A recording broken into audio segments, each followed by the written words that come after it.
It begins not with thunder, nor with the kind of spectacle that shakes the earth, but with something far quieter, an ordinary evening, the kind that drifts into memory without asking permission. A boy sat alone, his legs folded beneath him, and the cool floor of a dimly lit room, where shadows stretched long and still across the walls. His name was Rick, though then it was just a simple syllable, unburdened by the weight of all the years to come. The world around him seemed to breathe, in hushed tones as if waiting for him to speak first. He didn't speak, though. He only listened, to the soft hum of night, to the muffled creaks of a house settling into silence, to the unshaped questions that bloomed endlessly in his chest. There was a lamp on the table beside him, flickering faintly, struggling to keep the dark at bay. Rick's small hands were busy with pieces of metal and scraps of wire he had scavenged, things most would overlook, but to him they held possibilities. He didn't know exactly what he was building, and maybe that was the point. Each twist of a screw, each click of a piece falling into place felt like he was learning to speak a language only he could hear. The invention itself didn't matter. What mattered was that something inside him was unfolding. He thought of the stars often, distant, cold, unreachable things. Yet, to his young mind, they were alive, whispering faintly as though carrying secrets down to him on beams of light. He would sit at the window sometimes, watching them, wondering if they knew his name. And sometimes he felt they did. The loneliness that visited him at night seemed to ease when he imagined the stars blinking in recognition, a soft chorus reminding him he wasn't completely forgotten. But still, a question lingered in him. Why did he always feel a little apart from others? Children his age played in easy circles, their laughter spilling like rivers he could never quite step into. Rick didn't resent them. He only observed with quiet curiosity why he was drawn more to the mysteries of silence than the noise of their games. He found his comfort in patterns, in the soft rhythm of things falling into place. The others looked at him oddly when he spoke of machines, of how gears could mimic hearts, how light could be bottled and bent into something new. He learned to keep such words tucked away, folded neatly, like secrets inside his pocket. And yet, even in those tender years, he carried an ache for something larger. It was not ambition in the loud sense of the word. It was a hunger to understand, to reach beyond what was placed before him.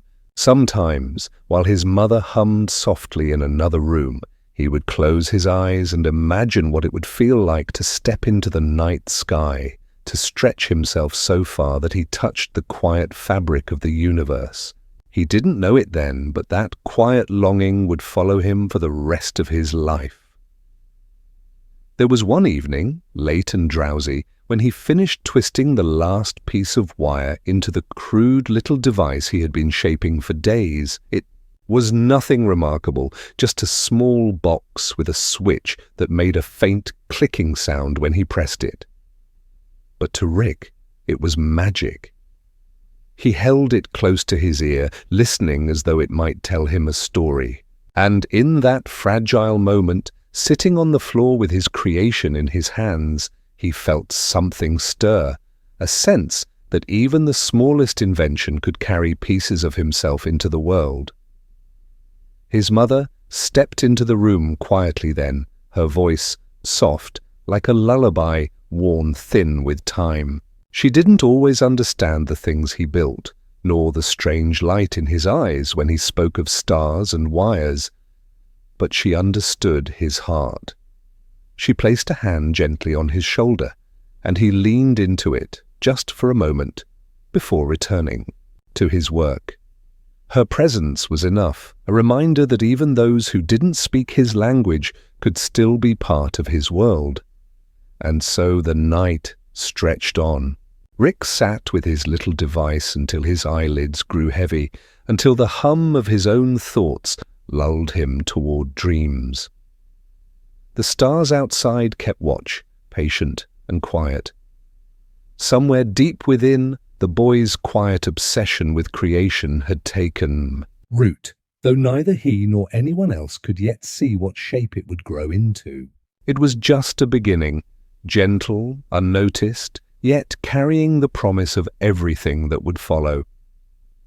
Morning came softly, almost shy, as though it didn't wish to disturb the quiet of the house. Rick stirred before the sun had fully risen, blinking against the pale light that slipped through the curtains. His small invention still rested beside him, lying crooked on the floor, where he had abandoned it in sleep. He reached for it instinctively, cradling it in his hands as though it were fragile glass. It didn't do much, just clicked faintly when the switch was pressed. But to him, it was a secret companion, proof that the silent hours he spent alone meant something. He rose carefully, his bare feet padding across the cool boards. The world outside his window was waking, birds moving like brushstrokes in the trees, the air trembling with the first stirrings of morning. He watched it all with the same curiosity he gave his machines, as if every leaf and sound was part of a design waiting to be understood. Yet beneath the wonder there was that same familiar ache, the sense that he stood apart from the rhythm that bound others so easily together. At school, the feeling grew sharper. Children crowded into the yard, voices tumbling over one another, laughter sparking like firecrackers. Rick hung back, not shy exactly, but distant, as though he carried an invisible weight that others could not see.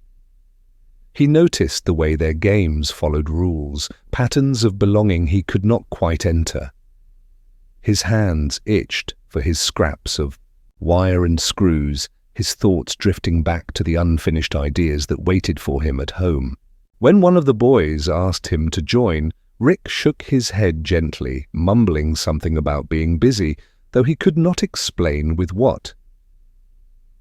It was in the quiet moments, between lessons, during the drift of clouds past the windows, that his mind began to hum. Numbers and shapes fell into place, ideas clicking together with the same certainty as his little switchbox. He didn't show his teachers much, didn't speak out often, but when he did, his words carried a weight that startled them. He saw connections where others saw nothing. A question about the sky turned into a theory about stars, and though the class only laughed softly, Rick felt a warmth inside him. He didn't need their approval. The stars would understand. Evenings were his sanctuary. After dinner, when the house grew quiet again, Rick would retreat into his room, spreading out his treasures on the floor, bits of copper, old screws, the skeleton of a broken clock. His mother sometimes peeked in, her brow furrowed with both concern and love. She never told him to stop, never scolded him for choosing solitude over company. She simply watched him with the soft resignation of someone who knew her child was building a world she could not enter. And Rick loved her for that, though he rarely said it aloud. One night, as he adjusted the gears of a small wind-up toy he had found discarded, he felt a strange stillness in the air. It was as if the house itself held its breath, listening. He pressed the gears into place, wound it carefully, and watched the toy shuffle forward with a jerky rhythm. His chest tightened unexpectedly, a small surge of joy rising like a tide. The toy was clumsy, imperfect, but alive in its own way. And Rick realized then that creation wasn't just about control. It was about giving life to something that hadn't existed before. He held on to that thought for days, carrying it with him like a secret flame. While other children chased each other in the sun, Rick studied the shape of shadows, imagining how he might capture them, bend them, release them again. His inventions remained simple, but in his mind they were doorways, steps towards something larger, something unnamed. The stars returned each night, steady as ever, and Rick returned to them too. Lying on his back, hands folded behind his head, he whispered questions into the dark. Some nights he thought he heard answers in the rustle of leaves, in the distant hum of the world beyond. And though he had no way of knowing it then, those quiet hours marked the beginning of a journey that would shape not only his life, but the lives of those who would one day walk beside him. The boy with the switchbox and the broken clock was growing, piece by piece, into something more than even he could imagine. The universe seemed to wait patiently, knowing he would one day ask it harder questions than anyone else dared to. The days slipped by gently, like pages turning in a book no one else seemed to notice, and Rick moved through them with the same quiet intensity that had always set him apart. His little creations, scattered across the floor of his room, began to grow in complexity. They were still simple things to the outside eye, small toys, crude mechanisms, odd little boxes that clicked and hummed, but to Rick they were pieces of a puzzle he was slowly learning to assemble. Each new attempt felt less like a toy and more like a question, asked not with words but with gears and wires. His mother noticed the change, though she said little. She would find him awake long after the house had settled, the glow of a small lamp spilling across his work. There was a tenderness in the way she allowed it, even when she worried about the boy's weary eyes and restless mind. She had learned that trying to pull him away from his thoughts was like trying to stop the tide. It would always return. So instead, she left small things for him, a broken radio on the kitchen counter, a jar of old screws from the shed, tokens of encouragement in her own quiet language. Rick received them like treasures, though he never quite knew how to thank her.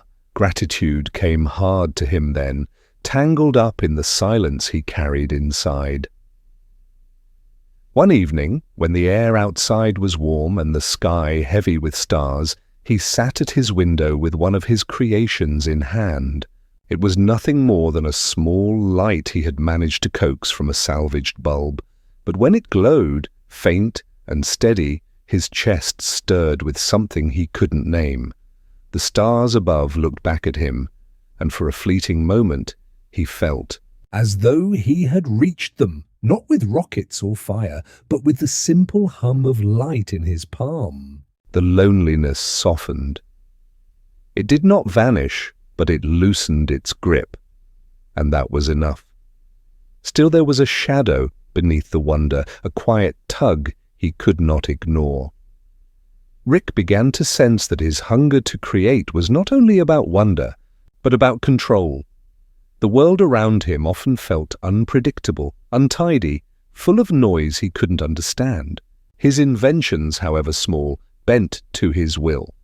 They obeyed, and in that obedience he found a fragile comfort. It was a seed barely formed, yet it rooted itself deeply in his young mind. Perhaps power was the only way to quiet the ache of feeling apart. At school, this divide grew clearer.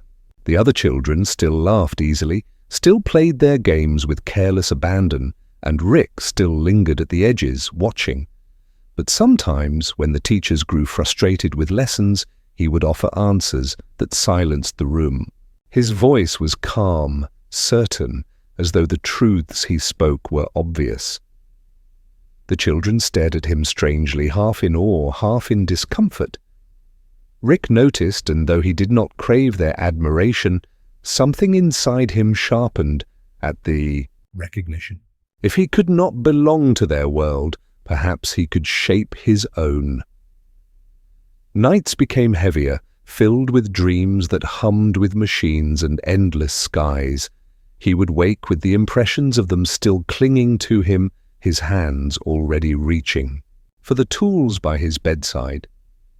His creations became less like toys and more like experiments, strange contraptions that made sounds or caught light in ways that startled even him.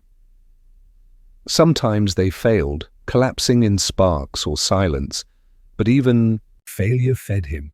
Failure whispered that he was getting closer, that there was something waiting just beyond his grasp. His mother saw the restless light in his eyes grow brighter, and with it, the distance between them. She still placed her hand on his shoulder, sometimes still offered her presence like a blanket against the cold, but Rick was already drifting, pulled by forces she could not name. She worried, yes, but she also marveled, caught between fear and pride as she watched him step further into himself. One night, when the stars hung especially low and the air seemed thick with possibility, Rick whispered a question aloud. It was not for his mother, nor for anyone else. It was for the universe itself. "What do you want from me?" The words hung in the air, unanswered, yet he felt them settle inside him like a promise. From that moment on, the boy who had once only listened to the stars began to believe that maybe, just maybe, they were listening back. The question he had whispered to the night lingered in his mind long after the stars had faded into morning. It clung to him during lessons, followed him through the quiet halls of his home, and hummed faintly each time he touched a piece of wire or turned a screw. "What do you want from me?" The words felt less like something he had asked, and more like something the universe had pressed into his chest, waiting patiently for him to find the answer. He began to notice how everything around him seemed alive with hidden meaning, how the world breathed in patterns he could almost understand. The sound of rain tapping at the window, the rhythm of footsteps in the hallway, even the small, careful gestures of his mother.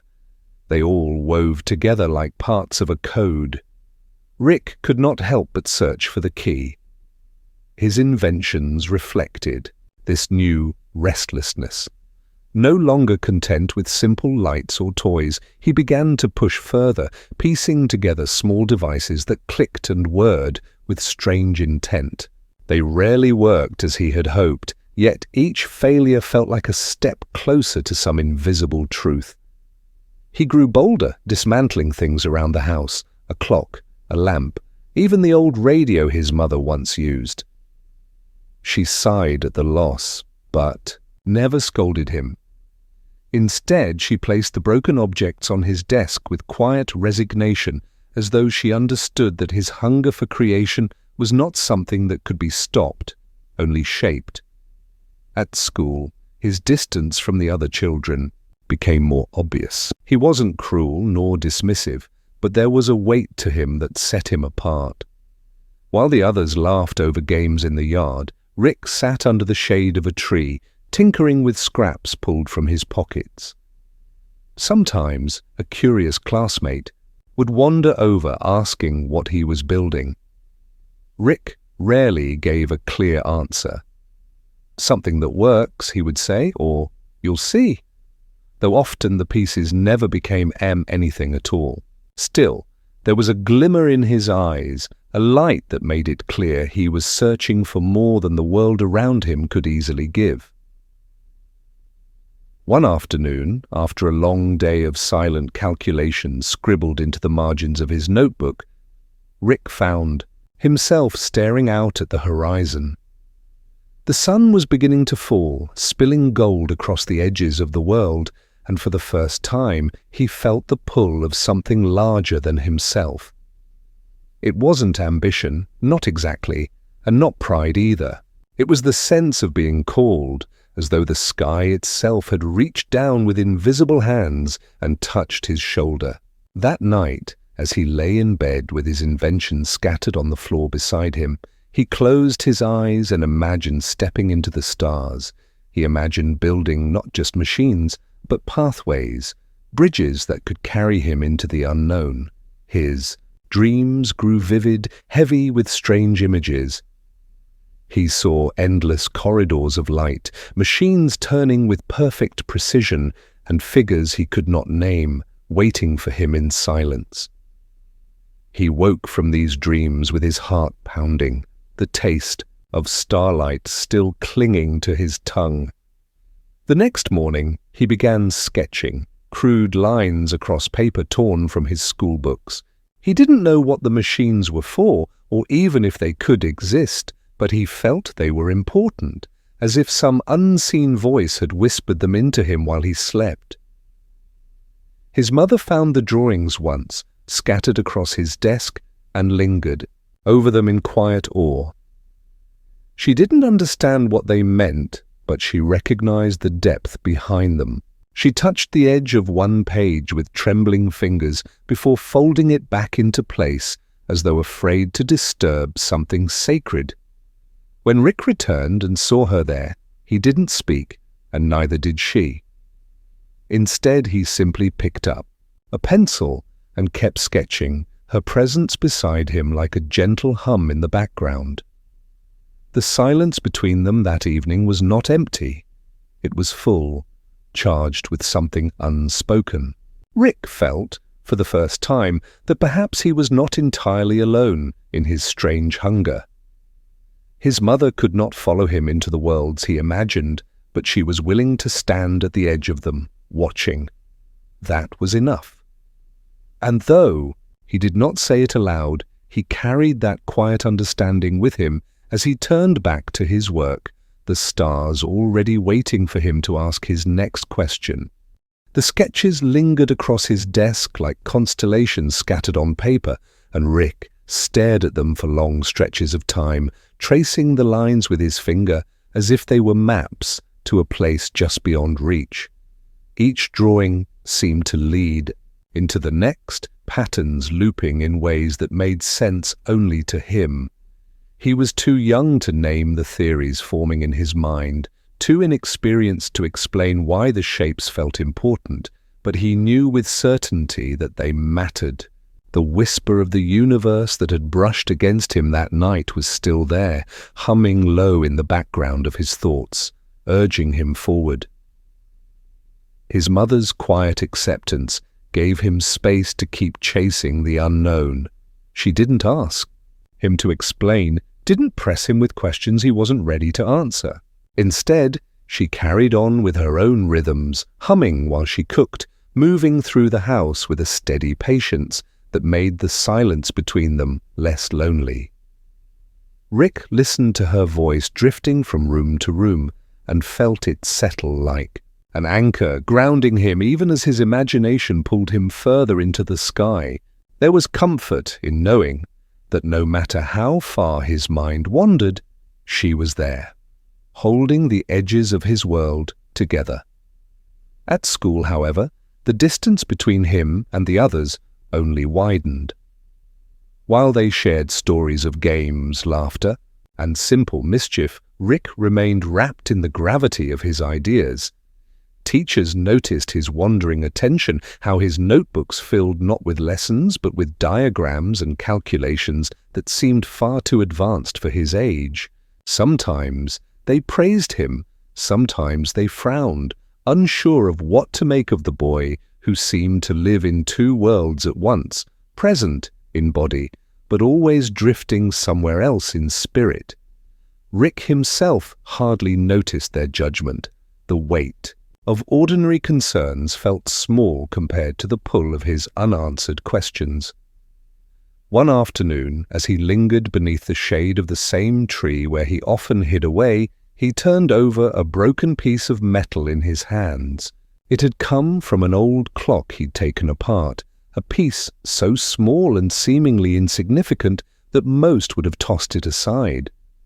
Yet Rick studied it closely, watching how light bent against its edges, listening to the faint click when it tapped against another fragment. In that simple piece, he imagined whole machines, vast structures of motion and purpose, gears stretching into infinity.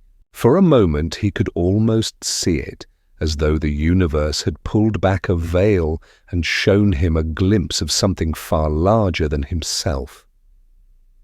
That night, the dreams returned, heavier than before. He saw not only machines, but pathways of light, weaving between stars, doorways opening in the fabric of space, and a silence that was not empty, but full of waiting. He woke with his hands clenched tightly, heart racing, and the faint memory of voices that weren't quite voices echoing in his ears. He didn't tell his mother about them, nor anyone else. Some part of him knew that the dreams weren't meant to be spoken, they were seeds, and seeds needed silence to grow. The more he dreamed, the more his waking hours began to shift. He grew sharper, more restless, his eyes always scanning for pieces, fragments, anything he could bend into use. His room filled with half-finished contraptions, sketches piled high, the air itself seeming to buzz with his momentum. His mother would pause in the doorway sometimes, watching him with a mixture of pride and unease. She could see how fast he was moving, how far he was reaching, and though she loved him fiercely, she could not quiet the worry blooming in her chest. Rick, though, felt only the forward pull. It was as if every gear he turned, every spark that leapt from his experiments was part of a larger answer waiting just beyond his grasp. And though he didn't yet understand it, the hunger that grew inside him was no longer only about wonder. It was about reaching a place where nothing could stand in his way. The hunger that had taken root in him grew quietly, threading itself through each moment of his days until it became inseparable from who he was. Rick no longer saw the world as others did. Where they noticed faces and conversations, he noticed patterns, alignments, the subtle mechanics of things that most never paused to consider. Even the swing of a door on its hinges or the slow drip of water from a faucet spoke to him, carrying secrets in their rhythm. It was as though the universe had unfolded a little more of itself for him, and he could not look away.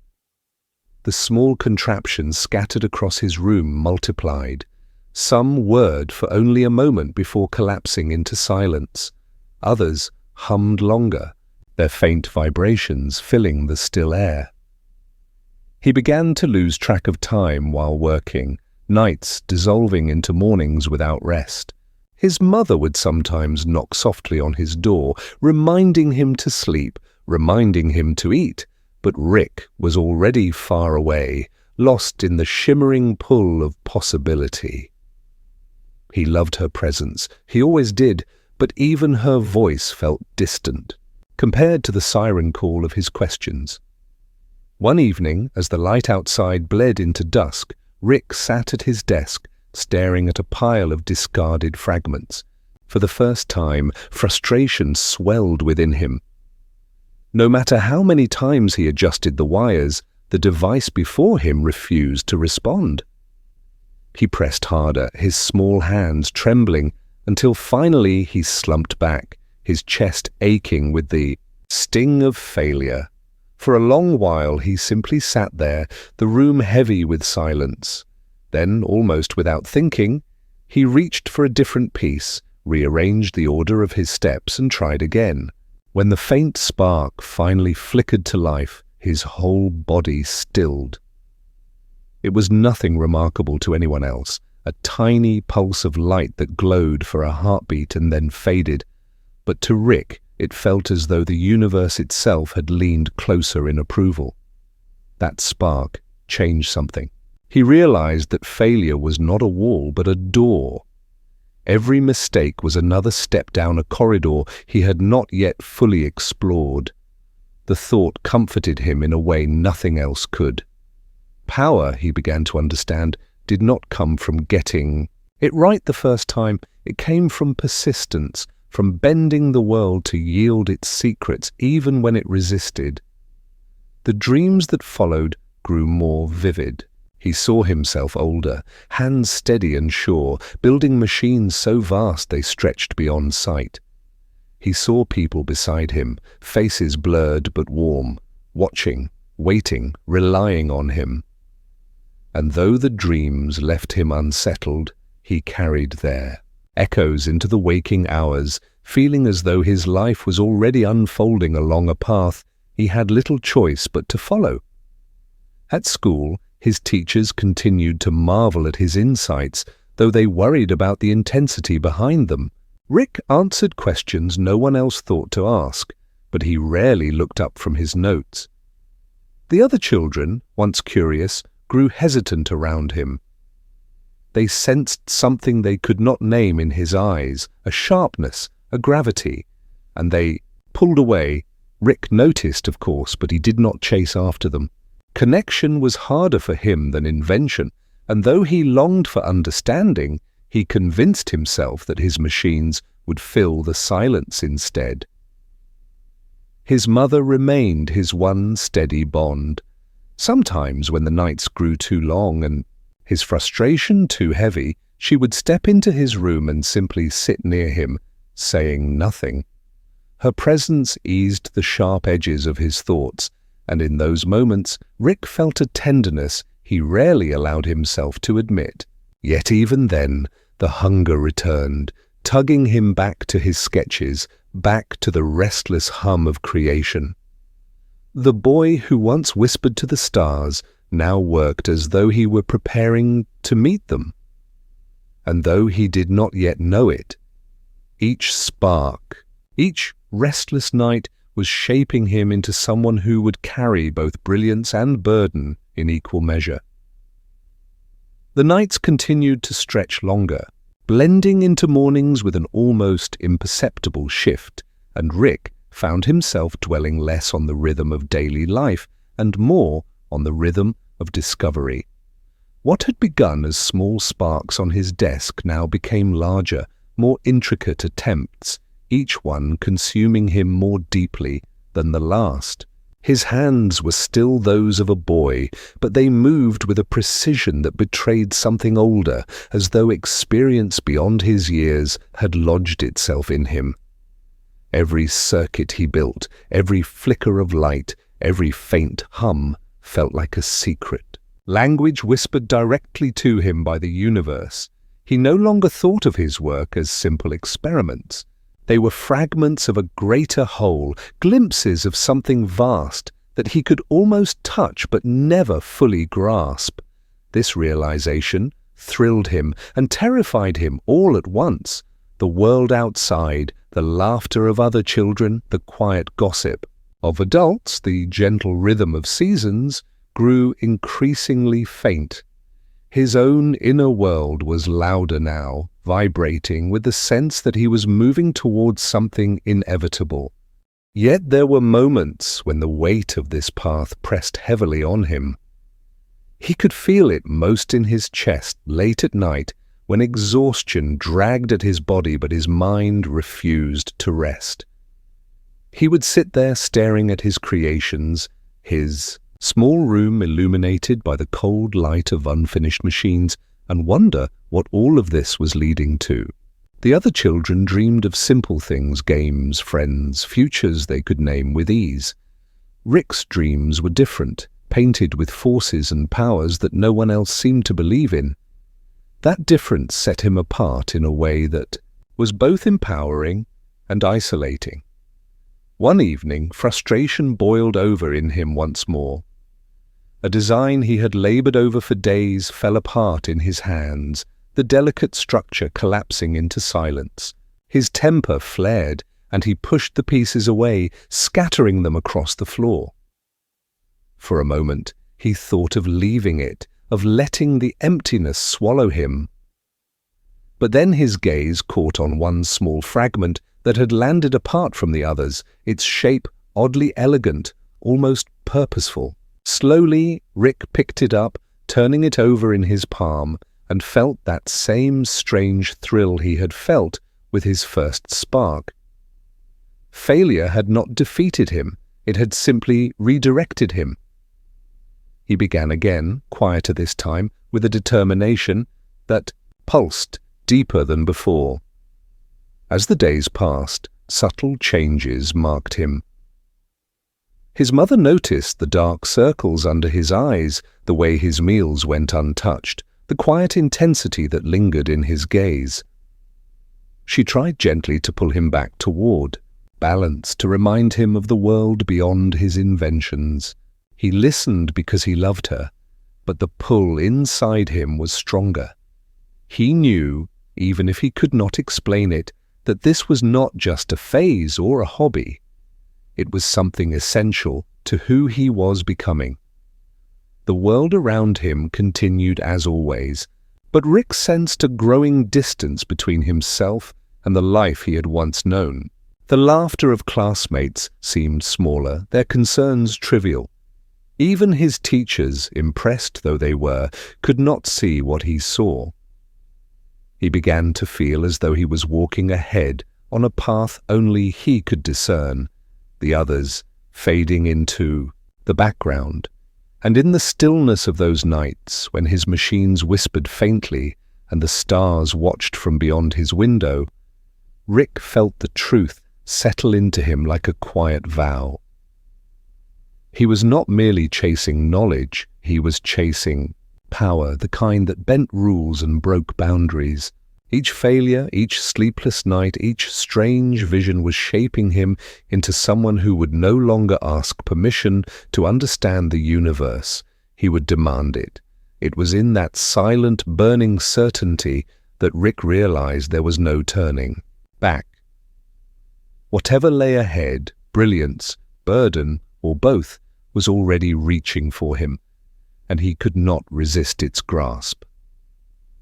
The certainty Rick had felt that night lingered in him, not like a fleeting thought, but like a slow-burning flame that would not dim. Every morning, when the pale light crept into his room, he woke with his mind already running ahead of him. Ideas, half-formed and restless, filled his thoughts before he even opened his eyes. It was as if the world was whispering secrets in his sleep, and he alone was chosen to listen. That sense of inevitability made him restless during the day, impatient with the routines that bound everyone else. School lessons seemed dull, repetitive, shallow, compared to the vast questions echoing inside him. He began to write his own notes, in the margins, not of what the teacher said, but of concepts that sparked in his imagination, formulas, sketches, strange designs that no one else could follow.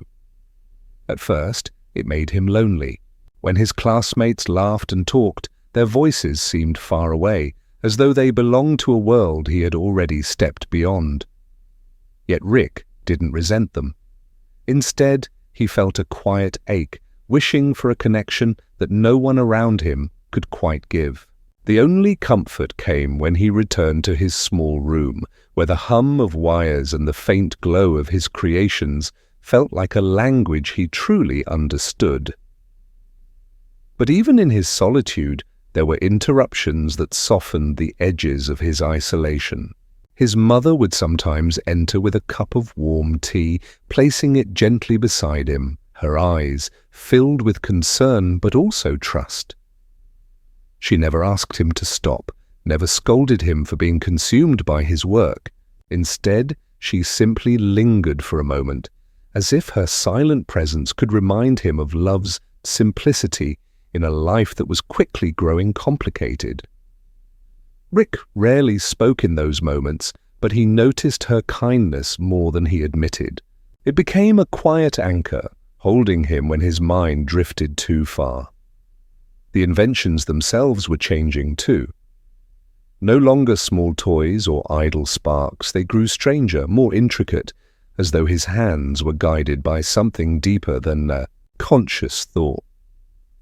One night, he pieced together a cluster of metal fragments and wires that pulsed with an odd rhythm, almost like a heartbeat. He stared at it for hours, wondering if he had built it, or if it had built itself through him. There was awe in that moment, but also unease. It made him realize that the line between creator and creation was thinning. And perhaps it was not only the machines that were changing, but Rick himself. In time, he noticed how his perception of the world was subtly shifting. The sky no longer looked like empty space to him. It was a map, filled with patterns he almost recognized. Sounds carried more meaning, shadows seemed alive, and even silence felt charged, as if every moment contained hidden equations waiting to be uncovered. These weren't powers in the grand sense. They were perceptions, heightened by the relentless focus that consumed him. But to Rick, they felt like steps toward something larger, an awakening that both exhilarated and frightened him. Still, with every small victory came a deeper hunger. When his devices worked, he felt only a fleeting satisfaction. Before the craving for the next breakthrough pulled him forward, success was no longer enough. It was the promise beyond success that drove him. Yet he began to notice the cost. His laughter grew rarer, his shoulders more tense, his nights longer. The boy who had once played under the open sky now sat in a room of wires and quiet humming, trading simplicity for secrets. And yet, through that sacrifice, something undeniable was forming. A sense of power, not in a boastful or outward way, but in the quiet knowledge that he was touching forces others could not see. It was not the power of control, not yet, but the power of understanding, of standing closer to the heart of mystery than anyone around him. He carried that awareness with him like a hidden flame, invisible to others but impossible for him to put down. Each day, as he built and failed and built again, the quiet vow inside him deepened. He was not only searching for answers, he was shaping himself into the kind of person who demanded them. The path ahead was not visible, but Rick no longer needed to see it. The flame inside was enough. The flame inside him, once a quiet spark, had begun to shape the very rhythm of Rick's days. What had started as curiosity was now compulsion, and what had once been a boy's experiments was becoming something closer to obsession. Each new idea was like a whisper tugging at him, a thread that demanded to be pulled, and he could not rest until he followed it through.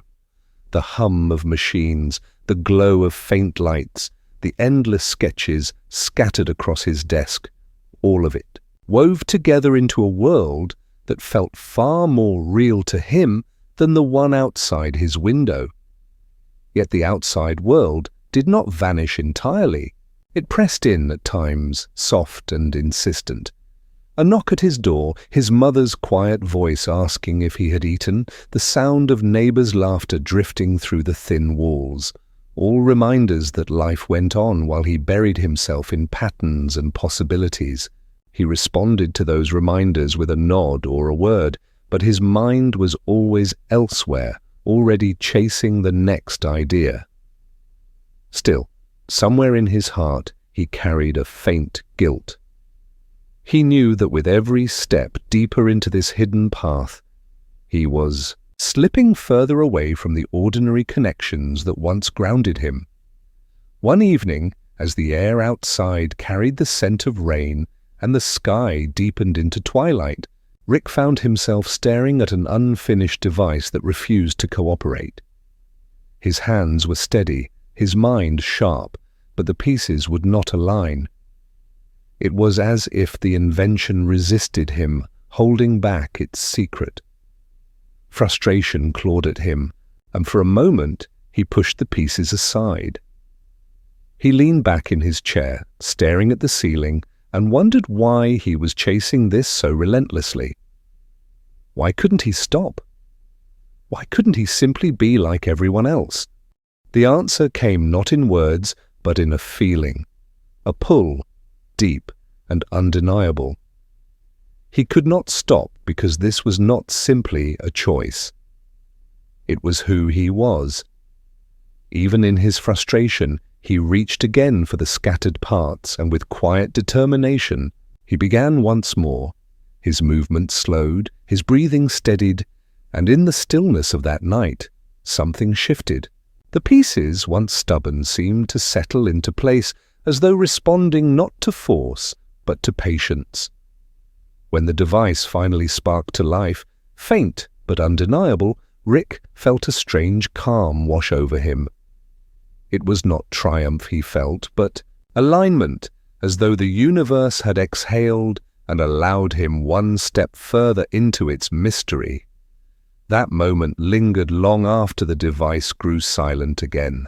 Rick realized then that power was not only about creation, but about listening to the quiet rhythms beneath the surface, to the spaces between failures, to the silence that carried meaning of its own. It was a lesson he did not put into words, but one that settled into his being. From that night forward, his work carried a different tone. He was still relentless, still consumed, but he began to move with more awareness. Each failure no longer felt like an end, but like a doorway, each success a glimpse rather than a prize.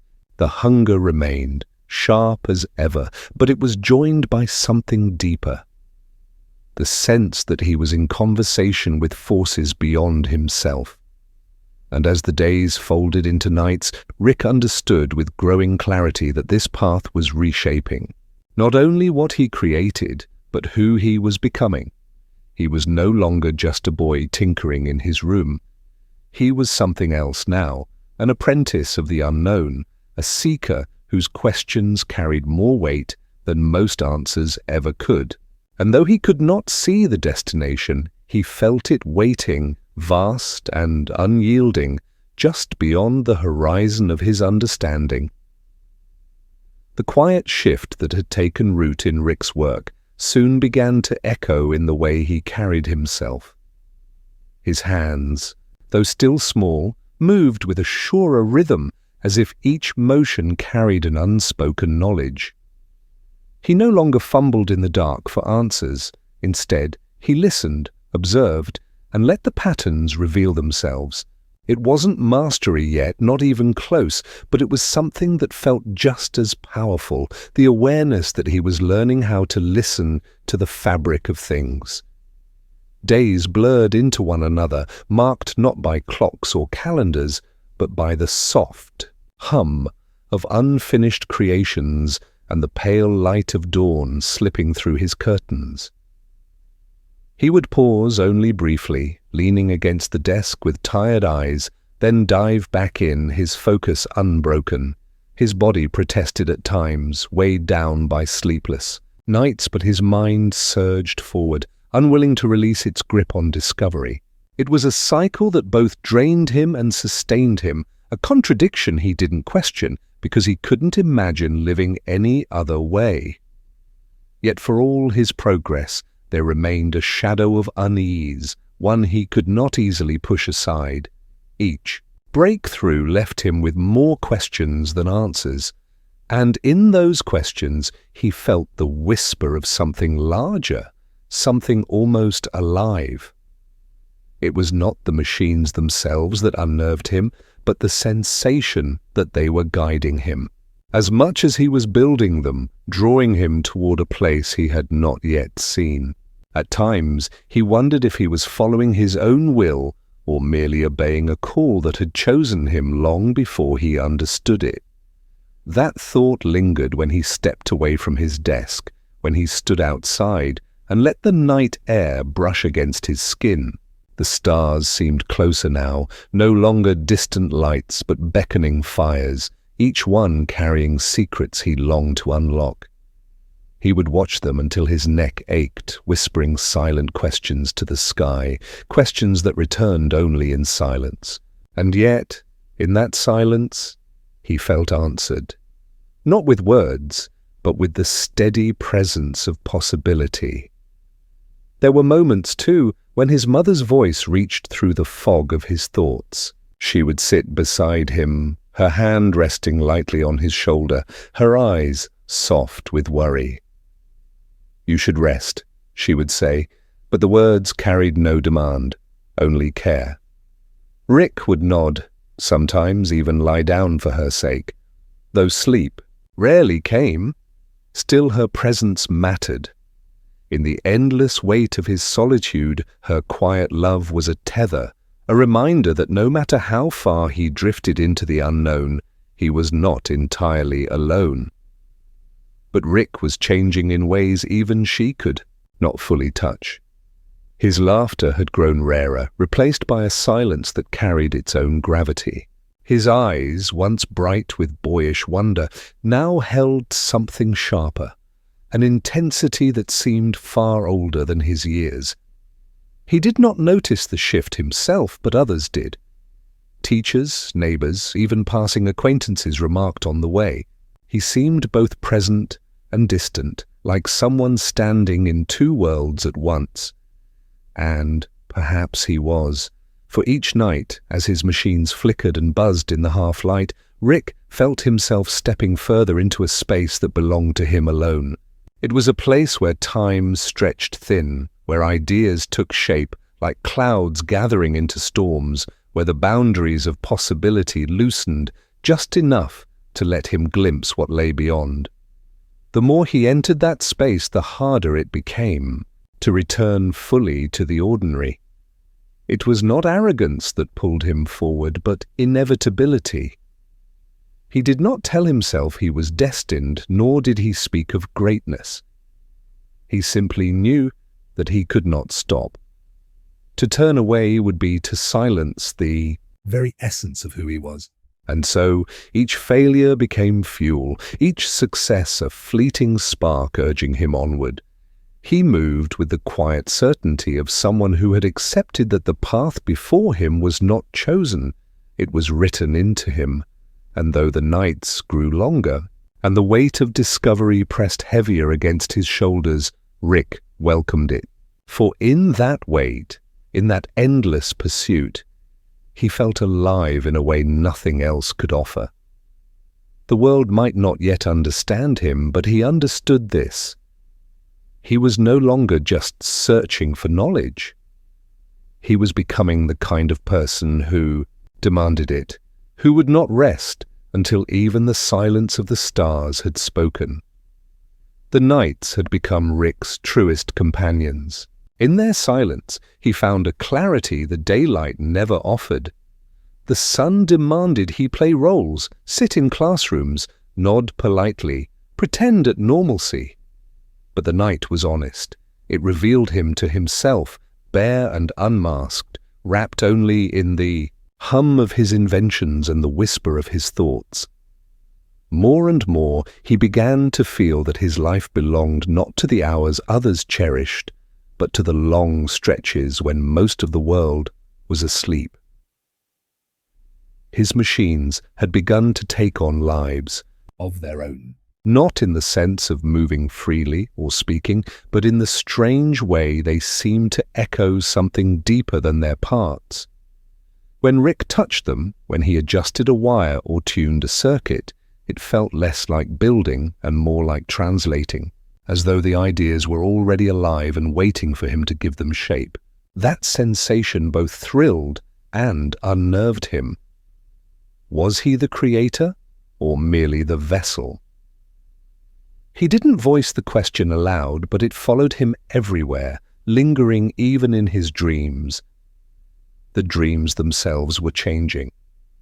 No longer simple. Fragments of the day, they stretched into visions that felt more real than waking life. Vast corridors filled with light, voices that spoke in languages he somehow understood, landscapes where the very air seemed to pulse with meaning. He would wake disoriented, sometimes reaching for a pen to sketch what he had seen before it dissolved into morning. Though he could never fully capture them, the dreams fed into his waking work, as if the two realms were beginning to merge. These shifts did not go unnoticed. His mother's concern deepened, though she kept it quiet, her love expressed not in questions, but in gentle gestures, placing food near him, adjusting the blanket over his shoulders when he fell asleep at his desk, sitting nearby in silence as though her presence alone could anchor him. Rick never said much in return, but he felt the weight of her care. It was one of the few things that reminded him he was still tethered to the world outside his mind. Still, he could sense the gap widening between himself and everyone else. His classmates no longer spoke to him the way they once had. Their laughter felt distant, their worries trivial. Even his teachers, who praised his brilliance, could not follow the trails his mind wandered down. They saw his answers but not his questions, and it was the questions that mattered. Rick stopped trying to explain himself, stopped hoping anyone would understand. Silence became his shield, and within that silence, his obsession deepened. One evening, as he adjusted the alignment of yet another unfinished device, he caught his reflection in the darkened window. For a moment, he hardly recognized himself. His eyes were sharp, shadowed by sleepless nights, and there was a weight in his expression that did not belong to a boy his age. He leaned closer, staring at his own face, and felt a flicker of unease. Was this what the pursuit was making of him? Was he losing something essential, some softness he once carried? The thought lingered, heavy and unsettling, but he turned away before it could root too deeply. The work called him back, as it always did. And yet, beneath the exhaustion, beneath the endless cycle of building and breaking and building again, Rick began to notice something undeniable stirring within him. It wasn't just knowledge he was gathering. It was strength, the kind that came not from muscle or force, but from endurance, from the relentless refusal to stop, even when everything in him cried out for rest. It was a quiet strength, invisible to those around him, but he could feel it growing, shaping him into someone harder, sharper, more unyielding than before. He didn't know it yet, but this was the beginning of his transformation, the slow shedding of the boy he had been, and the emergence of something more, someone who could not be content with small truths, someone who would demand the universe give up its deepest secrets. The path was no longer something he walked. It was something he was becoming. The reflection that had unsettled him lingered in Rick's mind long after he turned away from the glass. He tried to ignore it, to bury himself once more in the rhythm of wires and circuits, but the image of his own eyes staring back at him, too sharp and too heavy for his age, refused to leave. It whispered a quiet truth he wasn't ready to face, that every sleepless night, every failure-turned lesson, was carving away at the boy he once had been. What remained was something harder, leaner, more restless. He wasn't sure if that was growth or loss, but either way, it was irreversible. The days that followed unfolded with the same relentless pull, yet Rick began to notice subtle shifts in himself. He was quicker now, not only with his hands, but with his thoughts. Where once he stumbled, he now flowed. Complex designs that might have overwhelmed him weeks ago seemed almost natural, as though he had been preparing for them all along. The machines responded differently too. Fewer stubborn silences, more faint sparks, more hints that he was drawing closer to something that mattered. And yet, alongside the thrill of progress, an unease grew in him. With every step forward, he felt himself drifting further from the world around him. Meals with his mother became shorter, conversations thinner. School was a place his body went, but his mind did not follow. Even laughter, when it rose around him, felt like an echo from another life. He was present, but not truly there. The gap widened each day, and though he told himself it didn't matter, a quiet loneliness followed him like a shadow.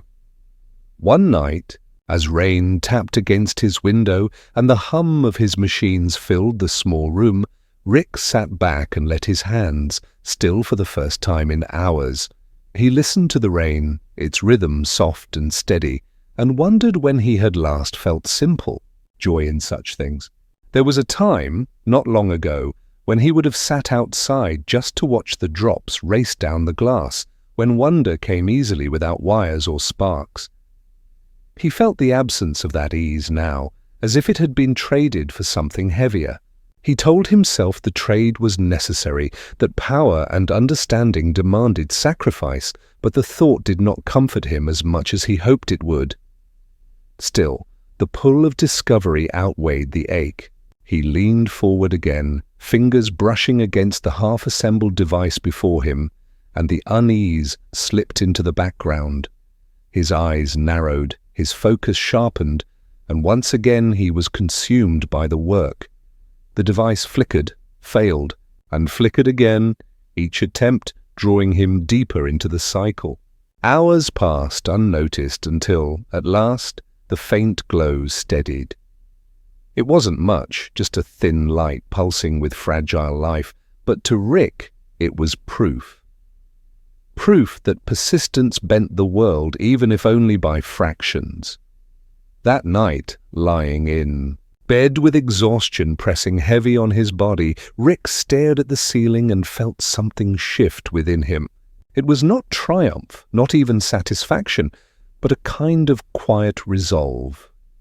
The reflection in the window had shown him the cost of his path, but tonight's faint glow had reminded him of its promise.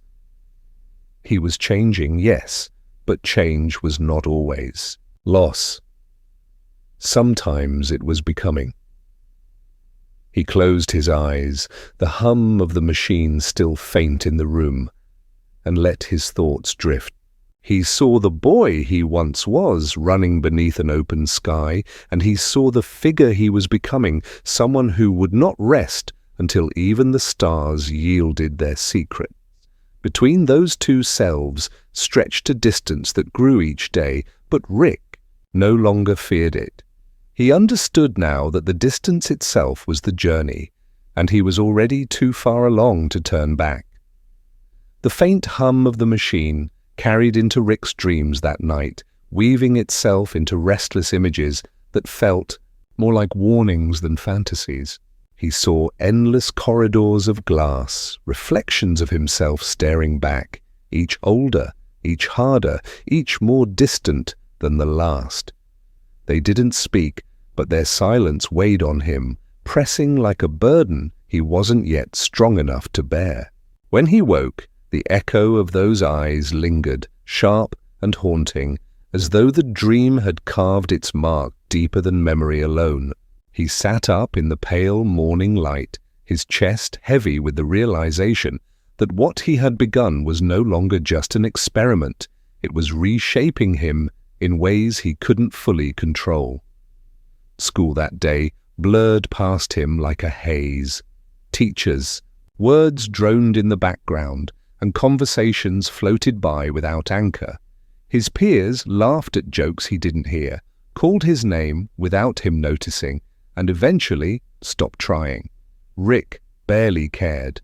His mind was elsewhere, replaying last night's breakthrough, dissecting the dream's cryptic message, and wondering what the next step would demand. By the time he walked home, the gap between himself and the rest of the world felt wider than ever, though he carried it almost with pride, as though separation itself was proof of progress.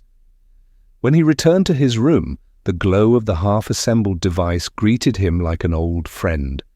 It pulsed faintly, fragile but steady, as if waiting for him. Rick sat before it, his hands trembling, not with fear, but anticipation.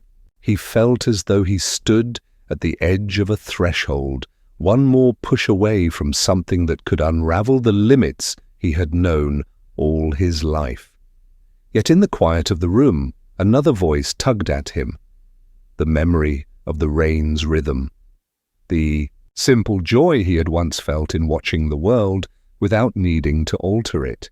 For a brief moment he hesitated, torn between the hunger for discovery and the longing for what he had lost. But the hunger won. It always did. His fingers moved with instinct, reconnecting wires, adjusting circuits, refining what had once felt like guesswork, but now came as naturally as breathing. Hours melted into each other, the sun fell and the moon rose, and Rick did not notice. He was consumed, not just by the task, but by the fire of it, the way each small success drew him deeper, the way failure only sharpened his resolve. The device flickered, sputtered, then surged with a stronger pulse, brighter and steadier than before. Rick leaned back, sweat on his brow, heart racing with the exhilaration of what he had accomplished. The light illuminated his face, carving shadows across the walls, filling the room with a glow that seemed both alive and alien. He stared at it, and for a moment he wondered if he was staring not at an invention, but at a doorway. A doorway to what he couldn't yet name. Power, knowledge, freedom, perhaps all of them, perhaps something else entirely. But the certainty that it mattered settled deep within him, unshakable and absolute. That night, when he finally lay down, exhaustion pressed hard, but sleep did not come easily. His mind raced, filled with possibilities, with images of stars bending, of worlds opening, of truths hidden just beyond reach. And beneath it all, the dream returned, the reflections, the silence, the distance between who he had been and who he was becoming. This time, he did not flinch from it. He understood now that he could not turn back, that the boy who once found wonder in raindrops was gone. In his place stood someone driven by a hunger too vast to ignore, someone who would not stop until the silence of the universe itself broke before him. The glow of the device still pulsed faintly in the corner, steady and patient, as though it too knew that the journey had only just begun. The night lingered heavier than usual, and though Rick had forced himself to close his eyes, his thoughts refused to loosen their grip. Every flicker of the device across the room pulled at him, as though its light carried whispers only he could hear. He lay there, staring into the dark ceiling, until at last he gave in, rising quietly as if pulled by invisible strings. The glow greeted him again, steady and unyielding, and in that quiet hour he realized he could no longer treat it as a project. It was something alive, something demanding, and he was bound to it whether he admitted it or not. He sat cross-legged before the machine, studying the delicate wires and shifting plates, his mind searching for what still felt incomplete. It worked, yes. It pulsed with energy, and in it he could sense possibilities that stretched beyond what he could yet imagine. But there was a gap, a missing piece that left it hovering just short of revelation. Rick's hands hovered above the frame, trembling not with fear, but with an eagerness that bordered on desperation. His breath came shallow, as though he were afraid that even a single wrong inhale might break the fragile connection between himself and this creation. The missing piece revealed itself not as a part he could build, but as an understanding he had to reach. His earlier experiments had been mechanical, logical, bound to what he knew. But this asked for something else, something unspoken, an instinct that whispered through his veins rather than his calculations. Closing his eyes, he let the silence settle around him, and for the first time he listened not with his mind, but with something deeper. And in that silence, a pattern emerged, the same rhythm that had haunted his dreams, the same echo of countless versions of himself watching in silence. He felt it now, thrumming inside him, a guide more reliable than any blueprint. With slow, deliberate movements, he adjusted the machine to align with that rhythm, his fingers tightening bolts, shifting components with an almost ceremonial precision. Each change deepened the pulse, made it sharper, clearer, until the entire room seemed to breathe in unison with it. The air thickened, charged, humming with invisible tension. Rick leaned closer, his eyes wide, his heart hammering against his ribs. And in that moment he swore he saw something shimmer within the light, like a crack in reality itself, brief and fragile, vanishing the moment he tried to focus. The glimpse electrified him, his doubts, his hesitation, all dissolved under the weight of certainty. He was right. He was so close to tearing open the veil that separated him from everything he craved. Yet, just as his hand reached for the core, a sudden jolt of fear coursed through him, not fear of failure, but fear of success. What if beyond that shimmer lay not knowledge but emptiness? What if the silence of the reflections in his dream was not warning, but truth? He pulled back, gasping, his chest heaving as though he had nearly drowned. The machine continued its steady rhythm, indifferent to his turmoil, glowing patiently as though it knew he would return. Rick pressed his palms to his face, struggling against the tide of doubt. But deep within, the hunger stirred again, relentless, whispering that he could not walk away, that the choice was already made the moment he first touched a circuit with trembling fingers. The night stretched on, and Rick did not leave his room. He hovered between fear and exhilaration, caught in the current of something larger than himself. When dawn finally crept through the window, painting pale light across the walls, it found him still there, sitting cross-legged, eyes locked on the steady pulse of the device. He was exhausted, hollowed out, yet burning with the unshakable resolve of someone who had glimpsed the edge of infinity. In that quiet, he made a vow. He would not stop. Whatever the cost, whatever truth awaited him on the other side of that shimmering veil, he would face it. For to turn back now would mean returning to a world too small, too fragile, too bound to limits he could no longer accept. The machine pulsed once more, and Rick smiled faintly, almost reverently. It was no longer a question of if he would cross that threshold. It was only a matter of when. Rick's smile lingered faintly in the dim glow, but it was not one of triumph.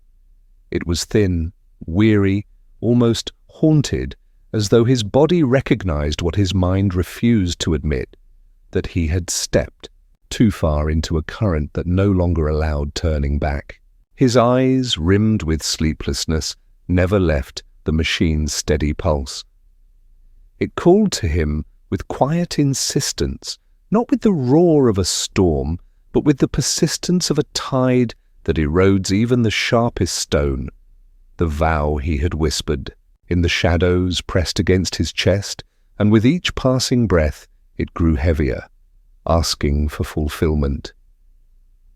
He rose slowly, bones aching from hours spent, crouched on the floor. Yet his movements were deliberate, as though some part of him already knew what must come next. He gathered stray tools scattered like breadcrumbs of his obsession, aligning them neatly as if tidying his thoughts. The order calmed him, steadied his trembling hands. But as he worked, his gaze flicked back, again and again, to the machine. It felt alive now, like a companion waiting for his decision, silent but expectant. Rick had tested so many things, materials, connections, fragments of energy drawn from nowhere and everywhere, but never himself. He knew that crossing that line would not simply be an experiment. It would be a surrender, a tethering of his being to whatever this creation had become. He hesitated, pacing the narrow space, running calculations in his head, whispering fragments of theories under his breath like incantations. Yet no matter how he spun the numbers, the truth circled back the same way. The machine demanded him, not as builder, not as master, but as part of the circuit. His chest tightened. For the briefest moment, he thought of Morty, of the boy's wide, uncertain eyes, so often dragged into storms he could barely comprehend. A flicker of guilt moved across Rick's face, quick and uninvited. He clenched his jaw, dismissing it, pressing the feeling down as if it were just another faulty equation. The thought lingered anyway, soft and stubborn, but it could not drown out the hunger. With a shuddering inhale, Rick approached the machine. Its light grew brighter as he neared, a gentle recognition, like a flame leaning toward oxygen. He rested, one hand on the frame, and the hum deepened, resonating through his bones as if the device itself sighed in relief at his touch. For a long moment he simply stood there, letting the vibrations settle into him, letting his body remember the rhythm he had aligned it to in the silence of the night before. Then, without ceremony, he began. He connected leads, adjusted dials, calibrated sequences he had rehearsed 1,000 times in his head. His movements were slow but sure, almost reverent, each action pulling him closer to the threshold. The machine responded in kind, its glow shifting from steady to pulsing waves, brighter and dimmer, like the breathing of some colossal sleeping thing. The final step trembled in his grasp. A single switch, innocuous and small, yet heavy as destiny. Rick's hand hovered, fingers twitching, as thoughts pressed in like a swarm. What if it unraveled him, left nothing but dust? What if the veil he sought to pierce hid only silence? And yet, beneath the doubt, another voice whispered louder. What if it opened everything? His lips parted, as though he meant to say something, perhaps a curse, perhaps a prayer, but no sound emerged. With a sharp inhale, he pressed the switch. The machine roared to life, though not with noise.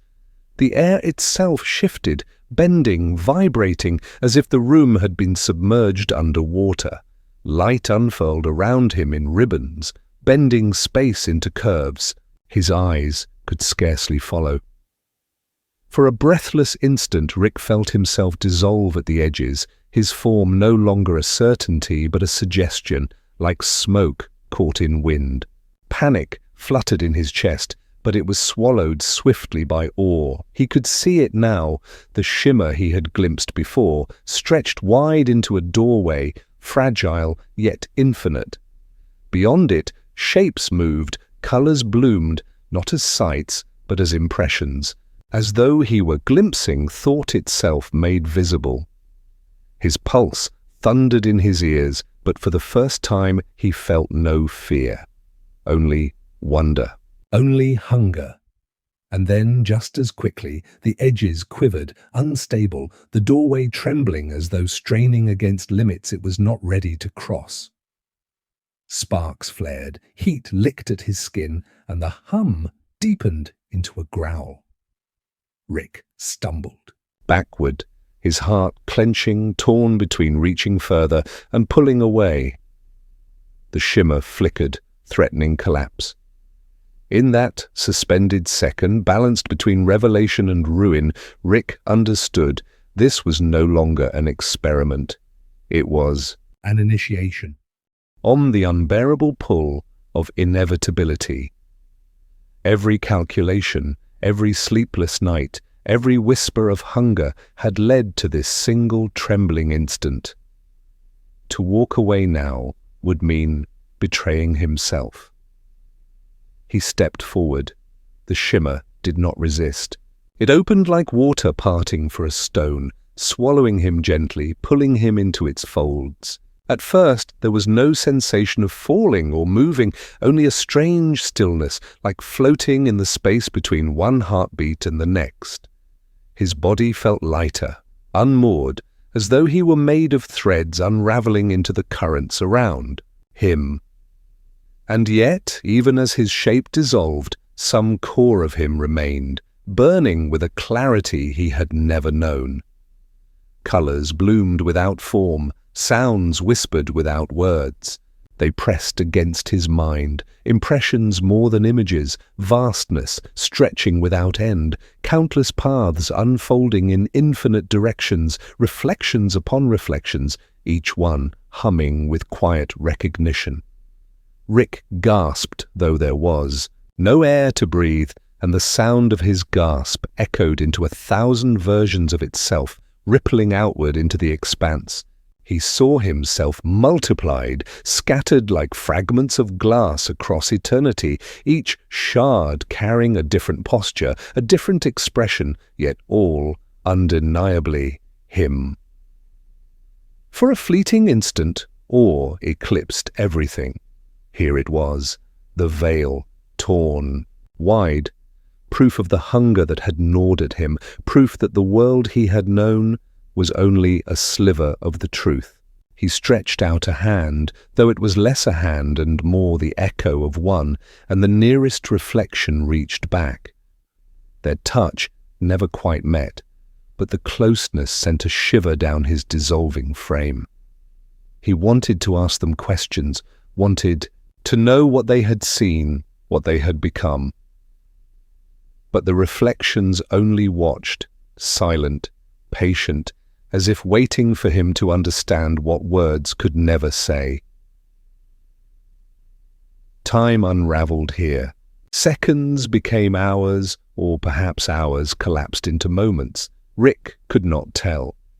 He wandered through the tapestry of his own scattered selves, and in each one he felt both kinship and distance. Some seemed triumphant, eyes blazing with power. Others looked weary, shoulders heavy with burdens unseen. A few appeared almost serene, as if they had found something he had not yet grasped. Together they formed a choir of possibility, their silence louder than any sound. Yet the shimmer began to strain. The light flickered, the edges of the doorway trembling, reminding him that he was still tethered to the fragile machine in his world. Heat pulsed along his veins, sharp and insistent, warning him that the bridge could not hold forever. He staggered, or rather the essence of him did, pulled between staying and returning. And in that moment of tension, he realized what the reflections had been showing him. That power was not a prize to be grasped, but a mirror that revealed who he had always been. The thought unsettled him, but it also anchored him. He could not remain here, not yet. The current tightened around him, pulling, unraveling, demanding that he choose.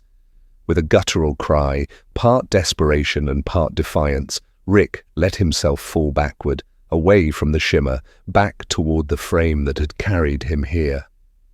The return was violent. Light folded in on itself. Sound collapsed into silence, and he was hurled back into the room, slamming onto the floor with a force that knocked the air from his lungs. The machine sputtered, sparks scattering across the walls, before collapsing into stillness, its glow reduced to a faint ember. Rick lay sprawled, chest heaving, sweat slicking his skin, his body trembling with the aftershocks of what he had touched. For a long time, he did not move. He stared at the ceiling, breath shallow, eyes wide with something between terror and exhilaration. He had seen it. He had crossed the veil. And though the machine now sat in fragile ruin, its circuits scorched and wires frayed, he knew this was not an ending. It was only a beginning. Slowly, painfully, Rick pushed himself upright. His hands still shook, but in his eyes burned a fire that exhaustion could not smother. He whispered to himself, voice raw and cracked, "It works." And in that whisper, the hunger returned stronger than ever. Rick sat in the wreckage of his creation, the faint ember of its core flickering like the last breath of a dying star. His hands, trembling and singed, reached instinctively toward it, though he knew it could give him nothing more for now. The silence in the room was unbearable, a silence that carried not emptiness, but echoes. Those quiet reflections he had left behind, the wordless gazes that had watched him, as if expecting something he could not yet name. Their absence weighed heavier than their presence ever had. He forced himself to his feet, legs unsteady, bones aching from the violent return. Every joint protested, yet his mind pulsed with clarity sharper than any pain. He moved with a strange calm, as though exhaustion and determination had woven into a single thread. Tools were gathered, circuits pried open, fragments examined. The machine lay broken, but in the brokenness Rick saw not failure, but instruction. Each scorch mark, each fractured coil, whispered of what had gone wrong and, more importantly, of how it could be made stronger. Hours slipped past, unnoticed. The light outside shifted from dawn to noon, from noon to dusk, yet Rick remained hunched over the frame, soldering, sketching, muttering equations that trailed into murmured lullabies. He did not eat, he barely drank. His hunger was no longer for sustenance but for return, for that shimmer, that veil, that impossible expanse where his reflections had waited. He replayed the memory again and again, searching not only the details of what he had seen, but the silence that had pressed upon him. Why had none of them spoken? Why had they only watched? The question gnawed at him, more haunting than the shimmer itself. As his hands worked, his mind drifted back to the smallest flicker of doubt he had felt there, the moment when one reflection, calm and serene, had looked at him not with hunger, but with something gentler. It was not condemnation nor triumph. It was acceptance. The memory unsettled him. It did not fit the hunger that drove him, nor the obsession that sharpened him now. And yet, the image lingered like a splinter beneath his skin, reminding him that power, no matter how infinite, might reveal truths he was not prepared to face. By nightfall, the frame began to hum again, faint and fragile. Rick wiped sweat from his brow, eyes bloodshot, lips curved in a faint grin. It was enough to prove he was still on the path. Enough to keep the hunger alive. Yet this time, he did not rush. He adjusted connections slowly, deliberately, as though coaxing a wounded animal to trust him again. Each spark, each pulse reassured him that the machine was not gone, only waiting for him to understand it more deeply. But the silence returned in other ways. Between the sparks of progress, the house around him groaned, empty and hollow. Somewhere in the back of his mind, he wondered if Morty had noticed his absence, if the boy had wandered the halls calling his name. He shook the thought away, jaw tightening. Attachment was distraction. The shimmer did not demand family nor companionship. It demanded surrender, and Rick was willing to give it, no matter the cost. Still, when he closed his eyes for the briefest moment, he could see Morty's uncertain gaze overlapping with that serene reflection, both of them silent, both of them holding something he could not name. His heart clenched, but he shoved it aside with the precision of a scalpel. Work first, answers later. The night deepened, stars pressing softly against the window. Yet Rick remained at the bench, shoulders hunched, eyes gleaming with fire. Each adjustment brought him closer. Each spark was a promise the shimmer would return. The veil would open again, and this time he swore to himself he would not stumble backward. He would step through fully, and whatever silence waited on the other side, he would break it. Rick's hands moved with a steadiness that belied the fire in his veins. The machine had been coaxed back to life, fragile but breathing, its hum low, and uneven like a heart relearning its rhythm. Each pulse was a reminder that the veil still waited, that the door could open again if he pressed hard enough. His exhaustion clung to him like a shadow, but the hunger pressed harder. Sleep no longer mattered, food no longer mattered. Only the shimmer mattered, and the silence of the reflections that lingered at the edge of his mind. He leaned closer to the faint glow, whispering to it as though it were a confidant. His words were half equation, half prayer, syllables breaking into murmurs only he could understand.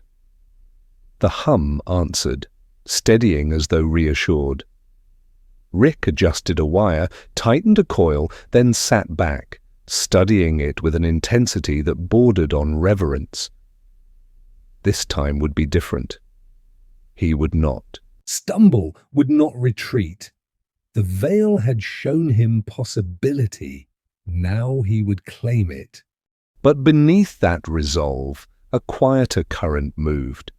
The memory of the serene reflection pressed into him, uninvited and unshakable. Its gaze had been calm, almost tender, a stark contrast to the gnawing hunger in his own chest. He tried to smother it, but it clung stubbornly, weaving itself into his thoughts. What had it meant? Why had silence felt heavier than words? The questions burned, yet he could not deny that part of him longed to understand, even as another part dismissed it as weakness. He rose from the bench, circling the machine like a predator stalking prey. The room was heavy with anticipation, every shadow stretched thin by the glow. He adjusted the final switch, fingers brushing the metal as though testing its pulse. The hum deepened, steady now, filling the air with a resonance that vibrated in his bones. He felt it in his chest, his ribs aching with its rhythm. This was the moment he had rebuilt toward, the moment his vow would be tested. Rick drew in a breath and closed his eyes. He pictured the shimmer opening, pictured the veil parting, pictured himself stepping through not as a wanderer, but as someone unafraid to belong in that space. His hand hovered over the switch, trembling, yet not from doubt. It trembled because he knew the gravity of what came next. He whispered again, softer this time, as though the reflections themselves might hear. "I'm ready." The switch clicked, the hum surged, light burst outward, filling the room, swallowing every corner in a glow so vast it erased shadow. Rick's body stiffened, then softened, as if the very air had become liquid. He felt the pull immediately, stronger than before, wrapping around him, threading into his marrow. The shimmer unfolded, not as a crack this time, but as a doorway, wide and undeniable. It pulsed, inviting, patient, yet insistent, and Rick felt his chest tighten with exhilaration. He stepped forward. This time there was no hesitation, no faltering. The light enveloped him whole, dissolving the edges of his body into the current. The sensation was overwhelming yet gentle, as though he were both consumed and cradled. He drifted into the expanse once more, surrounded by blooming colors and soundless whispers, his reflections waiting as they had before. Yet something was different now. Their silence felt sharper, weighted, as though the moment of waiting had stretched into judgment. Rick moved among them, his form flickering between solidity and smoke. He reached toward the nearest one, and again it reached back, but still, they did not touch. He swallowed, frustration sparking. "Say something," he demanded, though his voice sounded fractured, scattering into echoes that rippled endlessly across the space. None of them spoke. They only watched, their gazes steady, their silence unwavering. The serenity of that one reflection appeared again, clearer now, its calm presence cutting through the storm of others. Rick's chest ached at the sight, as though some truth pressed at him from the inside, demanding to be seen. He clenched his fists, rage and wonder colliding. "What do you want from me?" he shouted into the silence, his words dissolving into the currents. Still, no answer. The shimmer pulsed harder, the light trembling, threatening again to collapse under the strain.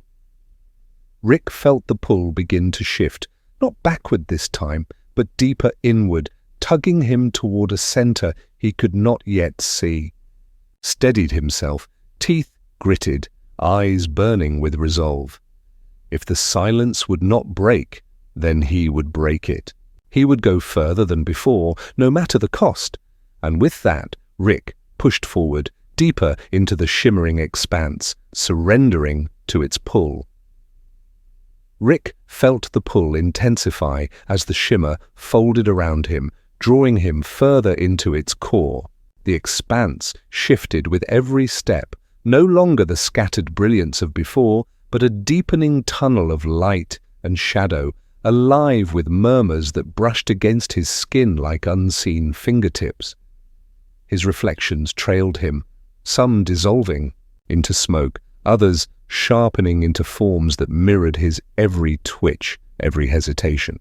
The serenity of the calm figure remained fixed ahead, its stillness beckoning him closer with the quiet gravity of an answer withheld. The silence grew denser, the deeper he went, pressing against his ears until his own breath felt too loud. He tried speaking again, demanding clarity, but his voice fractured, swallowed by the currents as though the space itself rejected sound. A sharp frustration dug into him, but beneath it was something softer, a fear he could not name. The reflection's gazes carried weight, as though they measured him, not by his intellect, not by his resolve, but by something he had long buried. Each step made the air thicker, his body heavier, as though the shimmer demanded more than just his presence. Memories bled into the light, snapshots of Morty's hesitant questions, Summer's sharp retorts, Beth's unspoken pleas. Their faces flickered within the current, woven into the fabric of the veil itself. Rick's chest tightened. This was not mere reflection anymore. The veil was feeding on him, unraveling him piece by piece, laying bare what he had spent lifetimes cloaking in arrogance. The serene figure drew closer, its features almost clear now. It did not wear his scowl, nor his grin, nor his mask of indifference. Instead, its expression held an openness that disarmed him. Rick faltered, his hand twitching at his side. This was not a version of him he recognized, and yet it felt truer than all the rest. The silence between them throbbed, pregnant with meaning, a language he could not yet grasp. Suddenly the shimmer convulsed. The tunnel of light warped violently, folding in on itself as currents of shadow and brilliance collided. Rick stumbled, nearly consumed by the turbulence, his reflections scattered, some shattering into fragments of light, others clinging desperately to the edges of the space. Only the serene figure remained unmoved, standing calmly at the heart of the storm, eyes fixed on him with unbearable steadiness. Rick fought against the pull, teeth clenched, hands reaching for stability in a place where nothing was solid. Machine, his tools, his equations, all useless here. He realized with a cold shiver that the shimmer did not bend to logic. It did not yield to force. It demanded something else, something he had avoided his entire life. Vulnerability, trust, surrender. The very things he had scorned now loomed before him as the price of stepping deeper. The calm figure raised a hand, not in command, not in warning, but in invitation. Rick froze. The storm howled around him, threatening to tear him apart, but that single gesture radiated a stillness that cut through the chaos. For a moment, Rick's rage and defiance faltered, replaced by a trembling curiosity. Could it be that the silence had always been the answer, that the veil waited not for questions, but for him to let go of needing them? His chest heaved, the weight of the moment pressing into him. He could feel the breaking point near, a threshold beyond which there would be no return. Every part of him screamed to resist, to wrestle control back into his own hands. But another part, quieter, older, buried deep, yearned to reach forward. His fingers trembled, stretching toward the figure, inch by inch, until the space between them seemed to hum with unbearable tension. The shimmer pulsed once, then again, faster, as though sensing the choice that hovered on the edge of being made. The light around him fractured into countless shards, each one a possibility, each one a future. Rick's reflection stared back at him from 1,000 angles, fractured yet whole, urging him to decide. His breath caught, his hand steadying, his eyes locked onto the serene gaze that had haunted him since the first encounter. He stepped closer. The silence swelled, no longer oppressive, but vast, endless, like an ocean stretching beyond sight. Rick's heart pounded as he braced himself, knowing the next moment would determine everything, whether he would finally unravel the truth or be consumed by the very veil he had spent his life chasing. And as the storm collapsed inward, folding space and time into a singular point, Rick's outstretched hand hovered just a breath away from the figures. Rick's fingertips hovered in the shimmering air, the distance between him and the figure, dissolving into a fragile breath. For a heartbeat, the storm froze as though the entire veil itself held still, waiting to witness what he would choose. His hand finally met the figures, and the contact was not solid, not flesh, not energy. It was a convergence, a merging. The barrier between them dissolved, and Rick felt himself split and joined all at once, as though every cell, every thought, every fragment of memory was being sifted and folded into something vast. The silence that had once been suffocating now expanded into him, no longer absence but presence. He could hear it with his skin, feel it with his mind, a resonance that hummed through the marrow of his bones, his own voice, the voices of his reflections, and something deeper, older, spoke together without sound. You are not alone here. The figure's eyes, calm and endless, melted into his own until he could not distinguish where he ended and it began. Visions poured through him in torrents, faster than thought, sharper than memory. He saw himself building machines, tearing down realities, chasing answers with bloodshot eyes. He saw Morty watching him with hope and fear, saw Beth's quiet, longing for a father who had always been half absent, half unreachable. And he saw versions of himself who had turned away from all of it, Ricks who had surrendered their science for silence, who had dissolved into the shimmer, becoming something unrecognizable yet whole. Each possibility pressed into him like a weight, daring him to deny them. The storm around him roared back to life, but he no longer stumbled. Instead, he stood at its center, feeling its currents bend around his form, no longer resisting, but listening. He realized with a sharp pang that the veil was not his enemy. It was a mirror, not of his inventions, not of his intellect, but of his soul. Every question he had hurled into the cosmos had returned here, waiting in silence, demanding not equations but honesty. For the first time, Rick faltered not out of doubt, but out of awe. His arrogance crumbled at the edges, stripped bare by the quiet truth pressing into him. The figure, his serene counterpart, spoke without words, each thought sliding effortlessly into Rick's mind. You run because you fear stillness. You build because you fear emptiness. You destroy because you fear yourself. The words struck deeper than any weapon, each one peeling back layers he had hidden beneath cynicism, alcohol, and bravado. Rick wanted to argue, to push back with the fire of his defiance, but the storm gave him no ground. His chest tightened, a heat building behind his eyes, and for the first time in what felt like lifetimes, he did not reach for an excuse. He simply stood there, breathing in the silence, letting it cut through him like glass.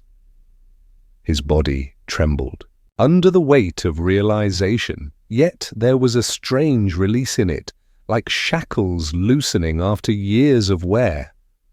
The figure's hand, still connected to his, glowed brighter, threads of light weaving into Rick's skin, mapping themselves into his veins. His pulse synced with the rhythm of the shimmer, and the chaos around them began to shift, not into stillness, but into harmony.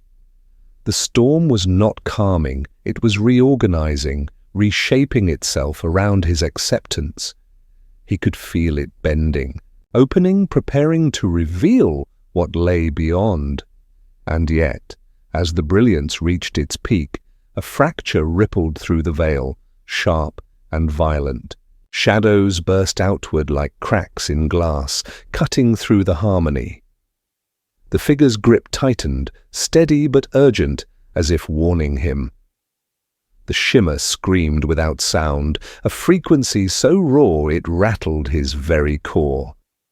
Rick gasped as fragments of something darker emerged from the fissures, distortions, shapes that were not reflections but intrusions, pressing against the edges of the veil, desperate to force their way in. The serene figure turned its gaze toward the disturbance, then back to him, its silent voice echoing with urgency. This is not yet finished.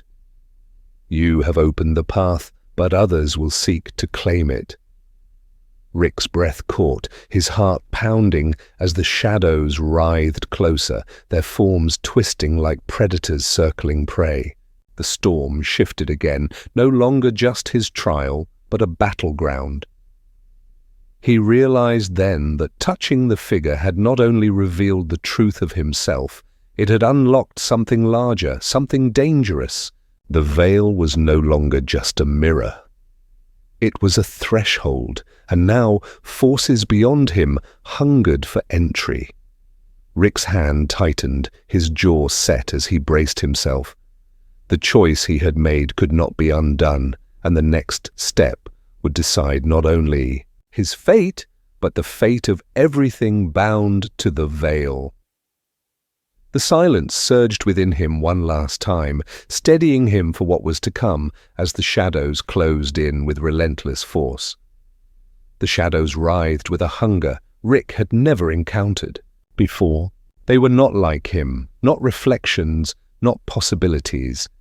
They were distortions, twisted echoes of thought and power, birthed from fractures in the veil itself.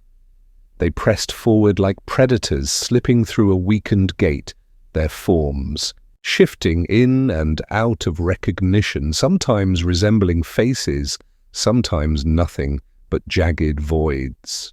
The air thickened, each breath catching in his throat, as though the storm was testing whether he truly belonged here. The figure's hand, still tethered to his, pulsed with light. It wasn't commanding him, nor was it shielding him. It was offering something more subtle, a steady rhythm, a reminder that the silence was not emptiness, but balance. Rick swallowed, his chest aching as his pulse aligned with that rhythm, even while the shadows hissed closer. He realized with a sudden clarity that if he resisted them in the same way he resisted everything, by building, by fighting, by tearing down, he would lose. The veil was not a place where force won, it was a place where resonance mattered. Shadows lunged, threads of dark energy slicing toward him, but instead of flinching away, Rick inhaled deeply. He let the silence expand in him until it hummed at the edges of his mind, filling the spaces he had always drowned with noise. The first shadow struck, and instead of consuming him, it shuddered, recoiled, and dissolved against the light flowing from his skin. The others screamed in silent fury, twisting faster, trying to overwhelm him. He staggered, the weight of their intrusion pressing like a tide, yet he kept breathing, each inhale carrying the steadiness of the figure's light, each exhale weaving harmony into the storm. They didn't vanish. They didn't surrender. But their power dimmed when he refused to meet them with fear. It was then he understood they were not separate creatures. They were born of imbalance, shaped by the fractures in him, in the veil, in everything that had been neglected. They were the echoes of his defiance, his denial, his running. And if he allowed them to consume him, they would spill outward, tearing through reality, infecting everything with their hunger. The figure's eyes locked with his, and its silent voice pressed into him again. Do not destroy them. Integrate them. The thought chilled him more than battle ever had. Integrate, to bring them in, to let them press against his skin, his mind, his heart. He had spent his whole life cutting away from what hurt him, burning bridges before they could collapse. And now, here, in this storm of shimmering silence, he was being asked to do the opposite, to embrace what terrified him most. The shadows surged again, sharper, faster, their forms thrashing like a storm within the storm. Rick's knees buckled, his hands trembled, and he nearly pulled back from the figure's grasp. But then, faint as a whisper, Morty's voice brushed his memory. Not words, not a speech, just the sound of his awkward, wavering faith. A boy who looked at him as though he was more than his mistakes. A reminder that sometimes, even at his lowest, someone had believed there was more in him to give. With a shuddering breath, Rick opened himself. The shadows struck once more, but this time he didn't resist. He let them pierce into him, flood into his chest, his veins, his mind. It was agony, burning, cracking, splitting him apart. And for a moment, he thought he would shatter under their weight. But as they merged, something unexpected happened. The storm outside steadied. The figures of darkness stopped thrashing. Their jagged edges softened, folding into the rhythm he had taken from the silence. It wasn't peace. It wasn't purity. It was something messier, heavier, but truer. He realized then that the veil had never wanted perfection. It had wanted wholeness. And wholeness required not only light, not only silence, but also the shadows that had followed him through every choice, every regret. By accepting them, he was not broken. He was complete. The veil pulsed with new energy, a glow that rippled outward across its vast expanse. The fractures that had once threatened to shatter it began knitting back together, threads of both light and shadow weaving into patterns too intricate to name. The storm didn't vanish. It evolved, moving in harmony, no longer tearing at him but carrying him forward. The figure released his hand, though its presence lingered within him, like a second heartbeat. The silence spoke one final time. You are not finished. You have become the bridge. What comes next will test more than you alone. Rick's chest rose and fell in ragged rhythm, but his stance was firm. He could feel the shift, not just in the veil, but in himself. The balance he had feared, resisted, denied was no longer something outside him. It was him, and as the last. Echoes of shadow settled into his veins. Rick raised his gaze toward the horizon of the veil.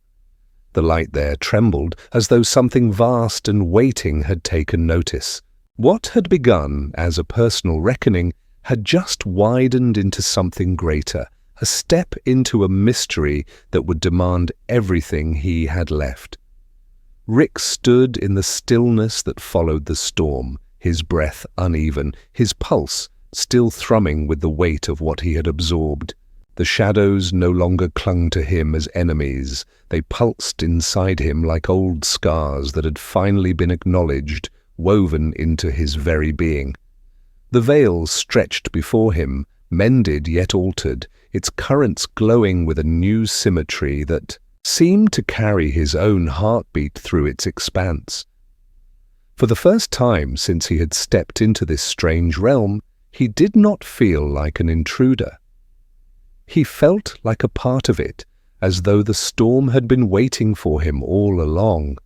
Yet the horizon trembled. The figure that had guided him, its hand now released, lingered only as a faint glow in the periphery, more presence than shape. Its silence was no longer instructive, it was watchful, expectant. Rick swallowed, shoulders squared though his body felt drained. The light ahead was shifting, stretching into patterns that resembled gateways, doorways half-formed, shimmering with an invitation and a warning. The veil had given him balance, but it was not an ending. It was an opening. Each step forward pulled at him, as though the very fabric of the veil wanted to see if he was ready to pass through. The closer he came, the heavier the air grew, not oppressive, but solemn, like the weight of a ceremony. He thought of the shadows he had drawn in, how they now pulsed alongside the rhythm of silence, no longer threats, but companions. And he thought of Morty again, his voice, his gaze, his trust. The boy had never been part of this place, yet somehow his presence was stitched into Rick's decisions, grounding him, reminding him why this mattered. The gateway rippled, its outline sharpening into a surface like liquid glass. Through it, shapes flickered, distant, indistinct, but unmistakably entire structures rose and fell in flashes, not built of matter but of memory, of choices, of echoes layered upon echoes. Rick's jaw tightened as he realized what lay ahead, not another storm, not another trial, but a crossing into something larger than his own reckoning. This was no longer about him alone. He hesitated, the edge of old defiance tugging at his thoughts. How many times had he sworn he needed no one? How many times had he dismissed the very idea of legacies, of bonds, of responsibilities greater than himself? And yet, here, in this quiet that had stripped him bare, he understood that the veil was leading him to a place where those very bonds would be tested, where Morty's faith, Beth's longing, even the countless versions of himself scattered across the multiverse would converge in ways he could not yet name. The liquid surface quivered as he reached toward it, his reflection meeting his gaze once more. It was not the broken, arrogant man he had seen in the storm's first mirror, nor was it the serene figure who had guided him. It was something in between, himself, whole, shadows and light interwoven, eyes carrying both weariness and resolve. He lifted his hand, letting his fingertips brush the surface, and the reflection did not resist. Instead, it leaned forward, merging with his touch, until the surface gave way and drew him inside. The passage was neither violent nor gentle. It was like being dissolved into every fragment of himself at once and then stitched together anew. Time collapsed, stretched, folded, as though every moment of his life existed simultaneously, threads weaving into a tapestry he could not fully see. His chest tightened as flashes of Morty's laughter, Beth's quiet questions, even Summer's sharp defiance flickered alongside his darkest nights alone, his mistakes, his regrets. All of it, together, refusing to be separated. When the pull released him, he stood on new ground. The veil behind him shimmered like a distant memory, and before him lay a vast expanse, unlike anything he had encountered. The horizon stretched endlessly, but it was alive, not with stars or matter, but with networks of light and shadow, threads weaving and breaking, reforming and dissolving. Each thread pulsed with a rhythm that echoed his own, yet they stretched far beyond him, a living map of choices and connections, a cosmic web that seemed to breathe with quiet inevitability. Rick's throat tightened. He understood without needing words. This was the fabric of everything. Every decision, every bond, every fracture and healing woven together into something endlessly expanding. And now, by stepping through, he was part of it, not just as an observer, but as a thread himself. The faint glow of the figure lingered behind him, fading into the distance. Its silence spoke one last time, almost like a whisper against his ear. The crossing is only the beginning. The web will ask of you what you have never given. Do not forget the balance you carry now. Rick exhaled slowly, his breath catching with a mix of dread and awe. The web pulsed before him, inviting and immense. He knew there was no turning back. Whatever lay ahead would demand everything, his shadows, his light, his connections, his choices. And for the first time in a long time, he didn't scoff at the weight of it. He stepped forward, ready to let the threads draw him deeper. Rick's first steps onto the living web felt uncertain, as though the ground itself were testing him. Each strand beneath his feet glowed faintly, vibrating with energy that pulsed in rhythm with his heartbeat. The sensation wasn't physical alone, it reached deeper, stirring thoughts and emotions he had long buried. The web responded not to his weight, but to his honesty. When his mind wavered, the strands beneath him dimmed. When his breath steadied, they shone brighter, carrying him forward. The vast expanse stretched endlessly in every direction, threads weaving in patterns too intricate to follow. Some lines sparkled like stars, alive with warmth and memory. Others were shadowed, frayed at the edges, whispering of choices abandoned or bonds broken. Rick paused to watch as certain threads pulsed, and with each pulse he glimpsed flashes, fragments of lives connected by unseen ties. A mother's quiet prayer, a child's uncertain laughter, the trembling hands of an old man clinging to memory. Strangers, yet somehow not strangers, all part of this living fabric. As he moved deeper, he felt the subtle tug of his own threads stretching outward. They weren't confined to him, they linked across the expanse, weaving through countless others. Morty's thread glowed nearby, vibrant and unsteady, sometimes flickering with fear, other times surging with stubborn courage. Beth's thread shimmered with longing and ache, her love and her grief tangled inseparably. Summer's burned sharp and restless, never still, never quiet. He felt them all at once, a web of connection he had always tried to dismiss, but could no longer deny. The deeper he looked, the more he realized that even his darkest choices had spun threads. They wove into strangers' lives, into timelines. he had never touched consciously, stretching far beyond what he had imagined. His arrogance had blinded him to this truth. He was never isolated, no matter how much he drank, no matter how far he ran. Every action, every silence had rippled outward, shaping the web in ways he could not undo. The realization weighed heavy, but it was not condemnation. The web did not judge, it simply reflected. It carried both sorrow and grace in equal measure, asking nothing except acknowledgement.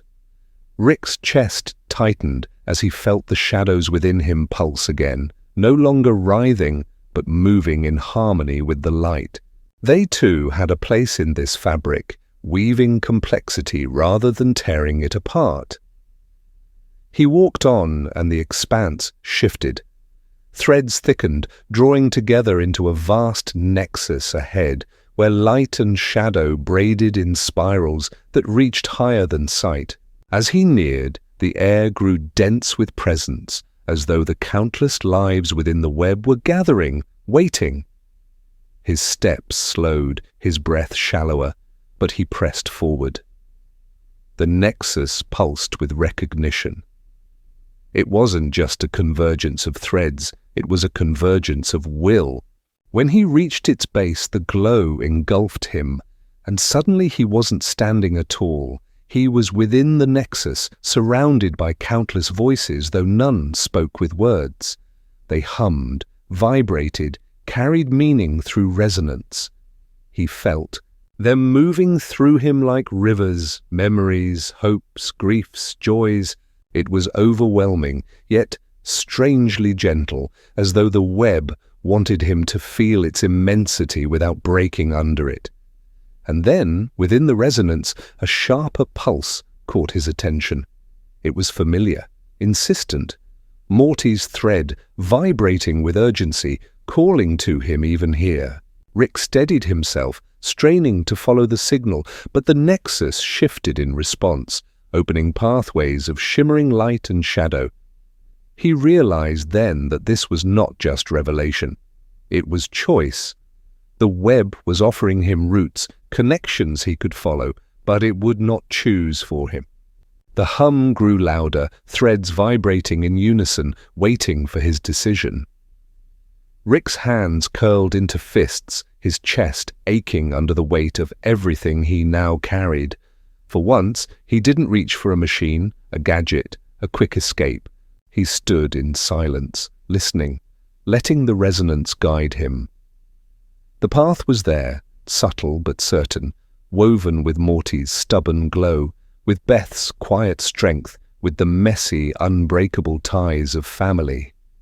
Rick exhaled slowly, his breath trembling, and stepped into the current of light that called to him most. The web responded instantly, carrying him forward, threads bending around his choice, weaving new shapes in his wake. He didn't know where it would lead, not exactly. But for the first time, the uncertainty didn't feel like failure. It felt like belonging. The current of light carried Rick forward with a momentum that felt less like walking and more like surrendering. The threads around him shifted in waves, bending to accommodate his path, their vibrations harmonizing with the choice he had made. He didn't need to force direction. The resonance itself guided him, pulling him towards something he both dreaded and longed for. Morty's glow flickered ahead, its rhythm urgent but steady, tethering him like a lighthouse in a storm. As he drew closer, the surrounding strands began to change. They no longer reflected random fragments of strangers' lives. Instead, they narrowed, weaving a corridor of memory and consequence that belonged to him. Scenes flickered within the glowing filaments, the first time he handed Morty a portal gun. The reckless adventures that had left scars too deep to erase, the moments when Morty had begged him to stop, and the times he had ignored those pleas. Each thread pulsed with truth, undeniable, forcing him to confront not only what had happened, but how deeply Morty's life had been bound to his. The corridor thickened until he felt pressed on all sides by the resonance of their shared history. Morty's laughter, his anger, his loyalty, his fear, they vibrated in a chorus that Rick couldn't shut out. The web wasn't allowing him to skim the surface. It demanded immersion. He felt Morty's presence as though the boy stood right beside him, stubborn and vulnerable all at once, refusing to be reduced to a pawn in Rick's endless schemes. For the first time, Rick recognized that the web wasn't just showing Morty's suffering, it was showing his resilience, the way. He had grown stronger in spite of everything Rick had done. That realization struck harder than any accusation. Morty had never been simply caught in his shadow. He had carried light of his own, and Rick had spent years pretending not to see it. His chest tightened, guilt threading through him, but this time the guilt didn't paralyze. It pushed him forward. The wall corridor opened suddenly into a vast chamber within the web, where threads converged into a radiant sphere of interwoven light and shadow. At its center pulsed Morty's thread, but it was no longer alone. Dozens of others spiraled around it, Beth, Summer, even Jerry, all tied together in a knot of stubborn resilience. Rick froze, realizing what he was seeing. This was not just Morty's thread, it was the core of his family, bound together in ways he had always dismissed as fragile, but which now radiated undeniable strength. The hum of the chamber deepened, resonating in his bones. The threads shimmered, waiting for him to step closer, to acknowledge what he had avoided. He moved slowly, each step heavier than the last, until he stood before the sphere. Reaching out, he felt the vibrations course through him, Morty's courage, Beth's quiet love, Summer's restless defiance. They were all there, unyielding, unbroken, in spite of him. And now, for the first time, the web demanded his place. Among them, the shadows stirred at his feet, rising like smoke, testing him one last time. They whispered the same temptations they always had: detachment, escape, the comfort of pretending he was untouchable. For a moment, Rick faltered. But the threads pulsed brighter, Morty's glow pushing through the haze, steady and insistent. He remembered the boy's voice, not in fear, but in defiance. "I'm not just your sidekick, Rick. I'm me," with a trembling hand, Rick pressed his palm against the sphere. The shadows recoiled, not erased, but woven into the fabric, no longer a curse, but part of the whole. Light surged outward in response, and the chamber thrummed with harmony. The threads bent and wove, creating a new connection. His connection, not imposed, not stolen, but chosen. For the first time, Rick felt the web accept him, not as a manipulator, standing above it, but as one strand among countless others. The sensation was humbling, almost unbearable in its honesty. He was no longer the center, no longer the exception. He was part of the pattern, and that was enough. The resonance settled, quieter now, but no less powerful, and Rick knew the web had shown him what mattered most. It had not been power, nor control, nor the endless pursuit of answers. It had been this: the unbreakable threads of family, fragile yet enduring, flawed yet whole. He stepped back from the sphere, breath unsteady but eyes clear, knowing his path was far from over. The threads around him shifted again, opening a new way forward. Beyond the chamber, the current beckoned, carrying him toward the next horizon. He didn't know what awaited him there, but for once, he didn't feel alone stepping into it. The path beyond the chamber unfolded like a river of shifting light, drawing Rick forward into a vast expanse where the threads no longer clung tightly to his presence but swayed with a rhythm that felt ancient, deliberate, and alive. The weight of what he had just faced lingered within him, grounding each step, but there was also a new clarity that steadied his movement. For the first time, he wasn't trying to wrestle meaning out of the Nexus, he was allowing it to reveal itself. The hum of resonance deepened into something more primal, like the heartbeat of creation itself. And he knew instinctively that this was no longer about Morty alone. This was about the source. The current of threads bent upward, spiraling, into a horizon that seemed endless, and within it pulsed a structure unlike anything Rick had seen before. It wasn't a chamber or a corridor, but a convergence, a living architecture where infinite strands met, intertwined, and separated again in seamless motion. The Nexus had guided him here, to what could only be its core. The light wasn't harsh or blinding. It was steady, layered with shadows that gave it shape and depth. It felt less like a destination and more like a consciousness waiting to be engaged. As Rick approached, the resonance grew stronger, pushing against him, testing the authenticity of his presence. The memories of what he had accepted, the threads, of family, his own place within the pattern, wove themselves into a kind of shield around him, holding back the pressure that threatened to unravel him. Still, the closer he drew, the more the Nexus demanded. The shadows whispered again, not as illusions this time, but as truths he could not deny. The lives he had ruined, the worlds he had abandoned, the Mortys who had been sacrificed in alternate timelines. Their voices rose in unison, pressing the question he had avoided all along. Was one moment of acceptance enough to absolve a lifetime of damage? Rick hesitated, his chest heavy, but then his gaze lifted to the threads pulsing above him. They did not erase the shadows, nor did they attempt to deny them.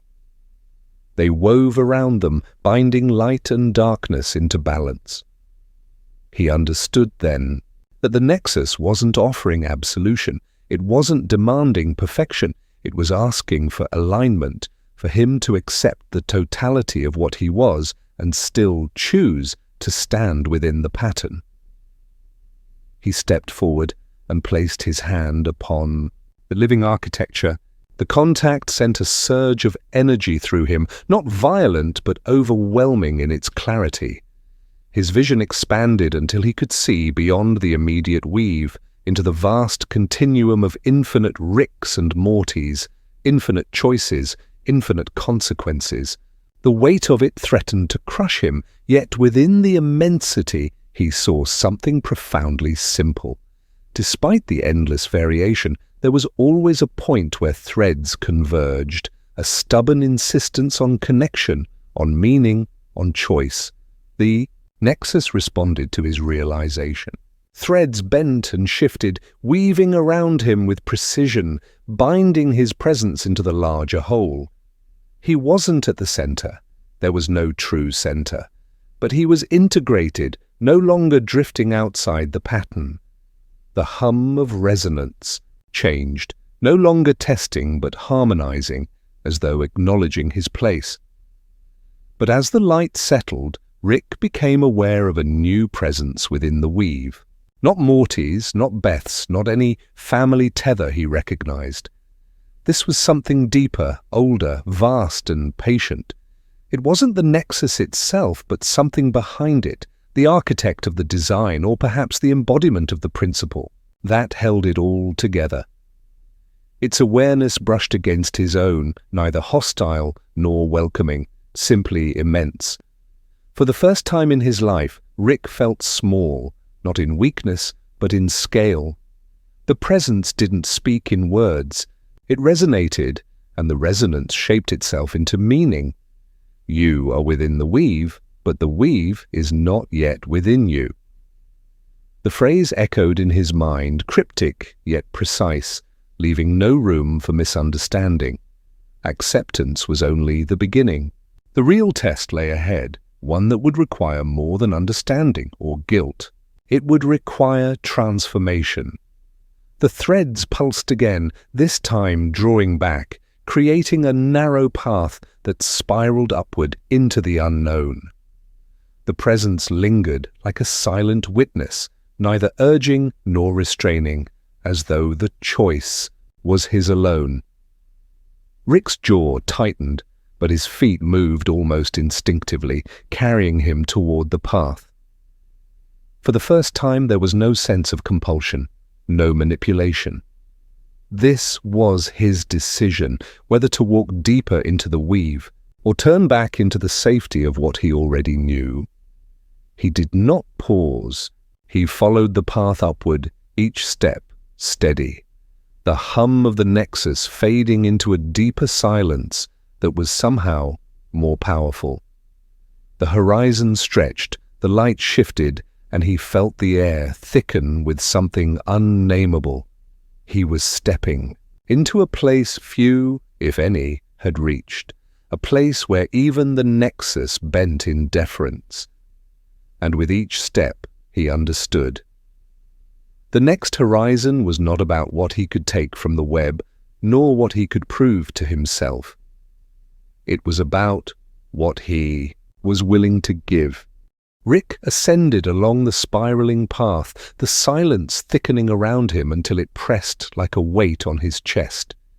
Each step drew him further from the hum of the nexus, as though he were leaving behind the safety of its familiar resonance and entering a space that existed outside all things. The light shifted from soft radiance into something sharper, crystalline, each shimmer cutting across his perception in fragments that felt both alien and intimately familiar. He realized this was not simply a new chamber of the weave, it was the threshold into what lay behind it.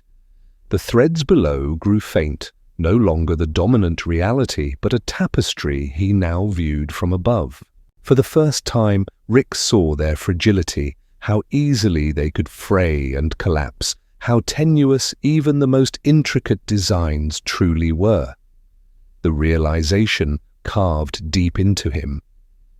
The nexus wasn't indestructible, it was sustained, and if it was sustained, then someone held responsibility for maintaining it. That presence he had felt earlier was no passive force, it was deliberate, active, and waiting for him. When he reached the crest of the path, the silence broke. Not with sound, but with a vibration that struck through his bones. The horizon dissolved into a boundless expanse where light and shadow mingled in shifting equilibrium. At its center was not a figure but a shape, endlessly reconfiguring itself, a living paradox of geometry that could not remain fixed. It was both architecture and being, both creator and creation. Rick's breath caught, his instinct screaming that this was the architect of the weave, the intelligence beyond the nexus. The shifting form regarded him without eyes, yet Rick felt himself pierced, measured, weighed. He straightened his posture out of reflex, the same way one unconsciously stiffens under scrutiny, but there was no malice in the presence, only an infinite patience that made his arrogance feel small. The resonance spoke again, but this time it was not a phrase. It was a torrent of meaning flooding into his mind in currents he could barely contain. He staggered, clutching his head, flashes of lifetimes, not his own, rushing through him. Creations, collapses, rebirths, countless cycles of pattern and dissolution. He saw civilizations rise and fall in the threads, universes flicker into being and shatter just as quickly, each iteration a lesson feeding into the next. Through the flood, one idea crystallized, integration demanded sacrifice. The weave was not sustained by power, nor by dominance, but by what each part relinquished for the sake of balance. Threads held together not because they were strong alone, but because they gave of themselves to form a whole. Rick's mind rebelled. At the concept, clinging to his instinct for control, for invention, for survival. But the truth was undeniable. If he sought to remain within the weave without giving in return, he would unravel it. The architect's resonance sharpened, narrowing into a demand. What would he give? The question burned in his thoughts, unspoken, yet absolute. Memories of Morty surged forward, unbidden but unstoppable, the laughter, the betrayals, the pain of loss, and the fragile, stubborn bond that had endured despite it all. Rick's throat tightened. It was Morty who tethered him here, Morty who had dragged him back into the weave when he would have drifted forever. And now the price became clear. If the weave demanded sacrifice, then Morty was the thread Rick would have to release. No, he muttered, the word torn from his chest before he could control it. The architect's resonance did not relent. Instead, it deepened, showing him a vision of what refusal would mean. The threads collapsing inward, Morty consumed along with every other connection, Rick left with nothing but an endless void of isolation. His fists clenched, his body trembling. The choice was a blade cutting through him. Surrender Morty to preserve the pattern, or cling to him and tear it apart. But as the weight bore down, Rick realized the choice was not as binary as it seemed. The weave did not erase, it transformed. To release Morty did not mean to destroy him, but to allow him his own place within the pattern, unbound from Rick's need to control, to possess, to anchor himself through the boy. Sacrifice was not obliteration. It was letting go. The understanding crystallized, and Rick's breath steadied. He spoke aloud, though the architect had no ears. I give up the need to hold him as mine. Morty belongs to the weave, not to me. The words cracked as they left his lips, heavy with pain yet strangely liberating. In that instant the resonance shifted, no longer demanding but aligning, the architect's form settling into momentary coherence. The path before him brightened, not with triumph, but with clarity. He had taken the first step into integration, though the cost still ached like a wound. Morty would no longer be his tether alone.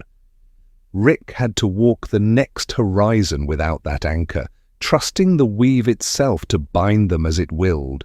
And, as he stepped forward into the radiant silence, he knew that the real test had only just begun.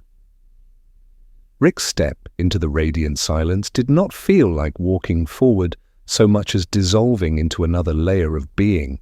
The light curled around him, gentle and unrelenting, reshaping not his body but his perception.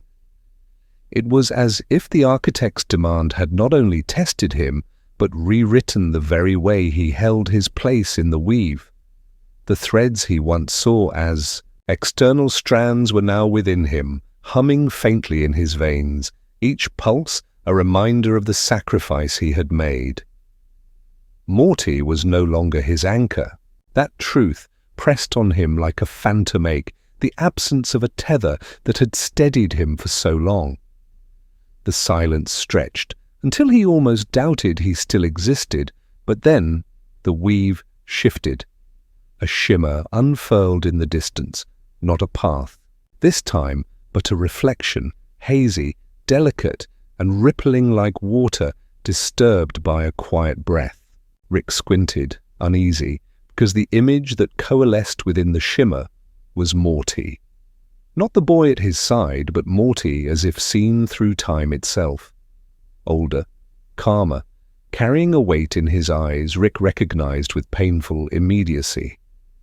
It was Morty unbound from him, Morty without his shadow pressing against every choice.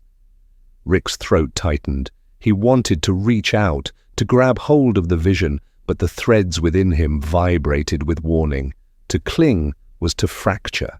He had let go, and letting go meant allowing Morty's thread to weave in its own direction, no longer coiled around his. Yet the ache of it burned in him, loss disguised as love, love disguised as control. The vision spoke, though Morty's lips barely moved. The words did not echo but folded into Rick's mind, simple and devastating. "You can't keep me, you never could, but you can walk beside me." The statement lodged itself deeper than any wound.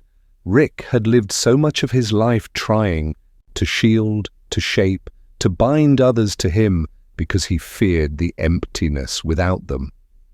And now the weave demanded the opposite, not absence, but accompaniment without ownership.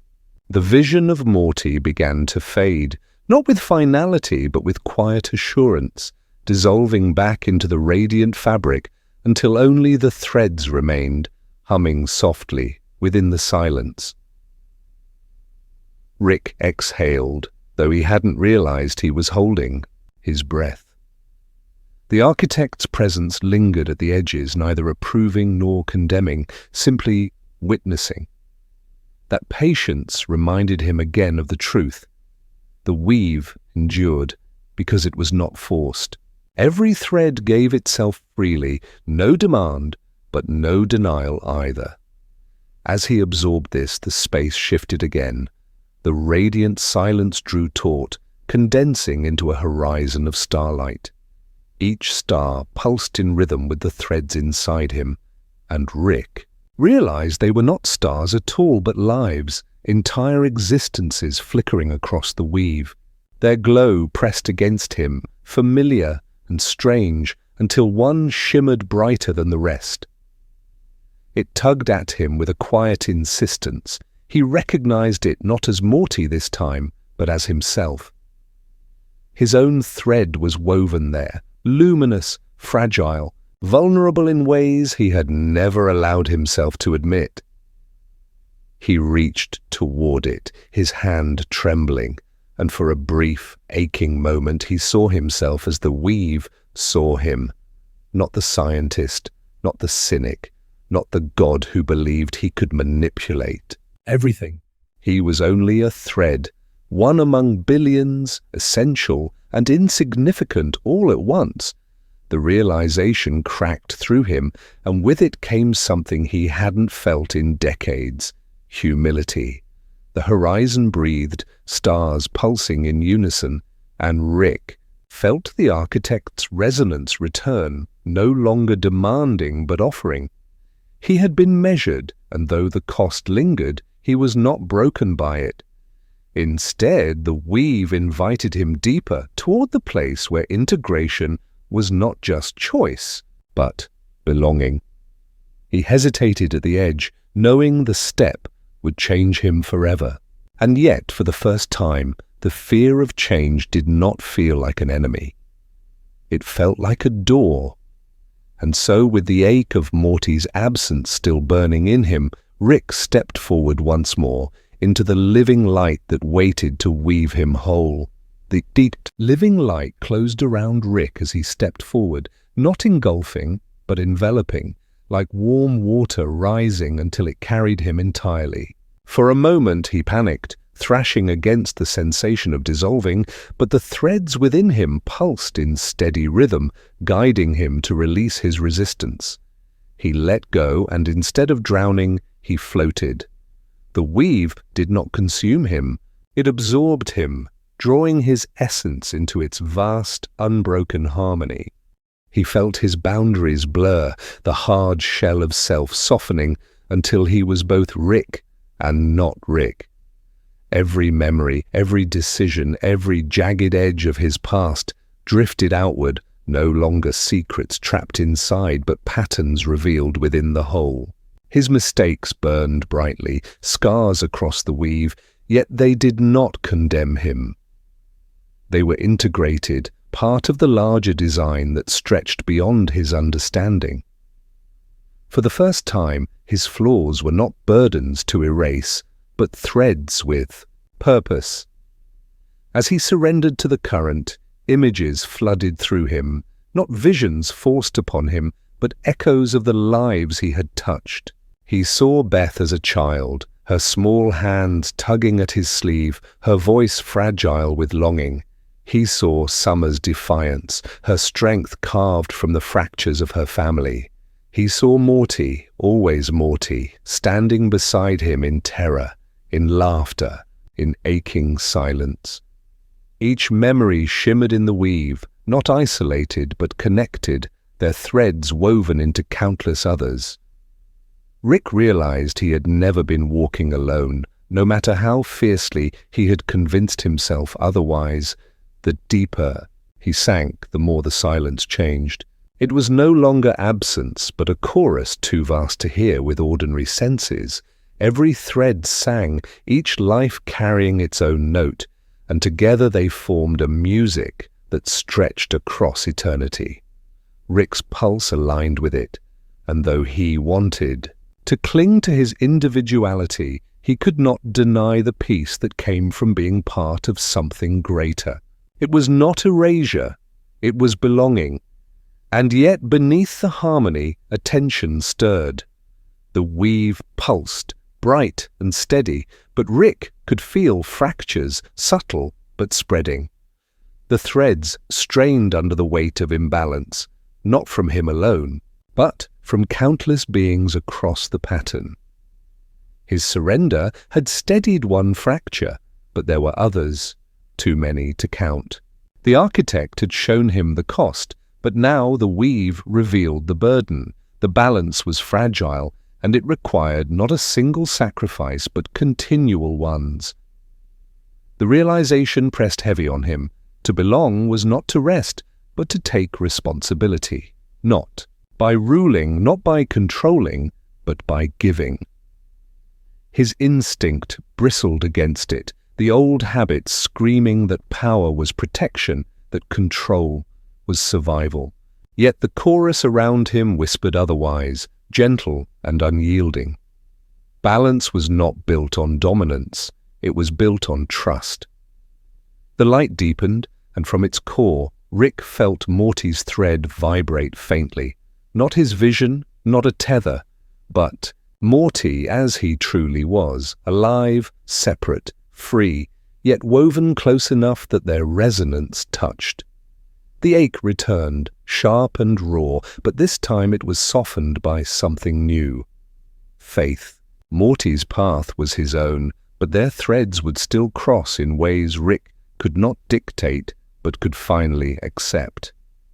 With that acceptance, the weave shifted again. The architect's presence rose like a tide, its resonance no longer demanding, but inviting. Rick felt himself drawn toward the core, toward the place where belonging became not an idea, but a state of being. He hesitated, even now, at the edge of that final integration. To step through meant leaving behind not only control, but the illusion of isolation, the comfort of defining himself by his pain. He lingered, trembling in the living light, until the chorus swelled around him, threads brushing against his own in 1,000 quiet touches. It was not force, but invitation, not command, but welcome. And Rick, weary of the endless fight against himself, let his defenses fall one last time. The weave embraced him fully, not as a ruler, not as a fragment, but as a part of the living whole. Rick's surrender to the weave did not end in silence. It began with expansion. At first, he expected dissolution, a final flicker before his essence vanished into the vast whole. But instead, he felt himself stretch, not erased, but multiplied, flowing through channels of light that connected far beyond what his mind could have once grasped. His awareness rippled outward, brushing against threads of countless lives, each distinct yet interwoven with the same living pulse. He was still Rick, yet more than Rick, both the fragment and the pattern. Every thought he had carried, every scar he bore, shimmered within the whole, reframed not as weakness, but as texture. His pain did not dissolve, it resonated. His failures did not vanish. They illuminated pathways others had walked and might yet walk. What he had considered burdens were, in truth, signals guiding balance across the weave. The architect had never sought to strip him of identity, but to reveal that his identity had always been part of something larger. As his awareness deepened, he sensed the fractures he had glimpsed before, fissures where threads pulled against one another, straining the harmony.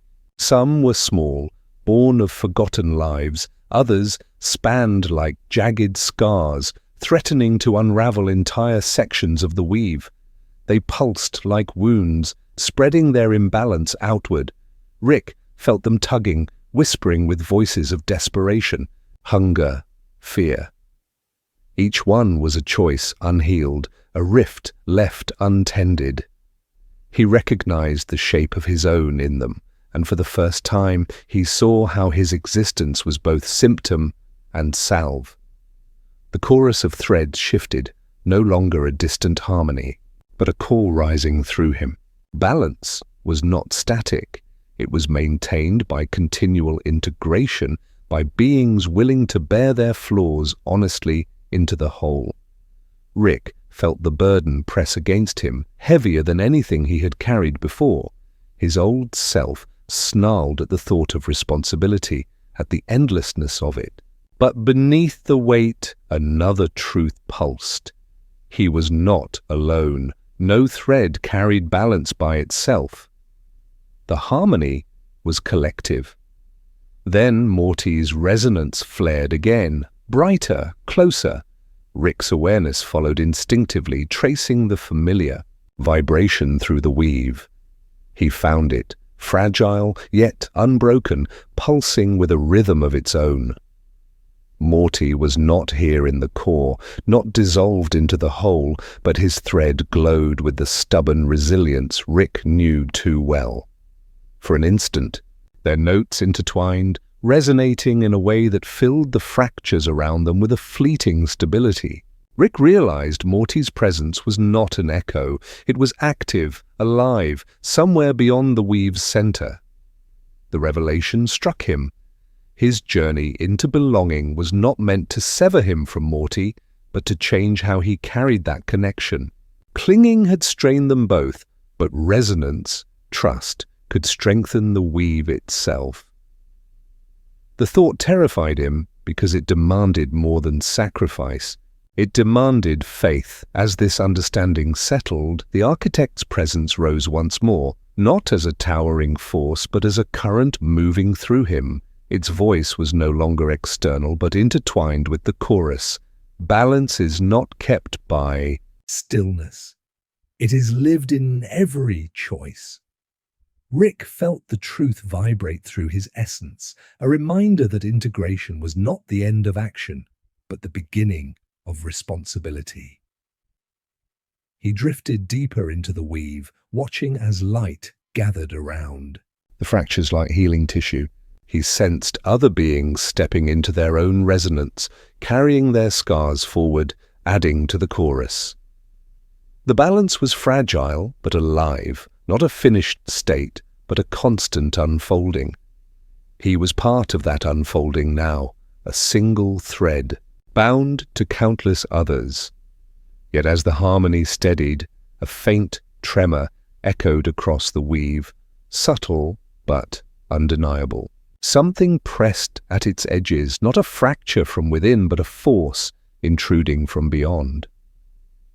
The light wavered, shadows curling at the margins of the pattern, too distant to see clearly, yet strong enough to disrupt the resonance.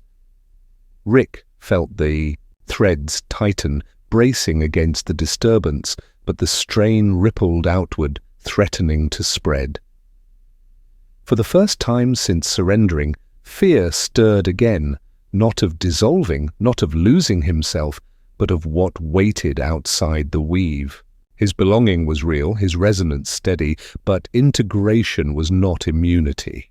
The chorus swelled around him, not in despair, but in preparation, as if the weave itself anticipated the challenge ahead.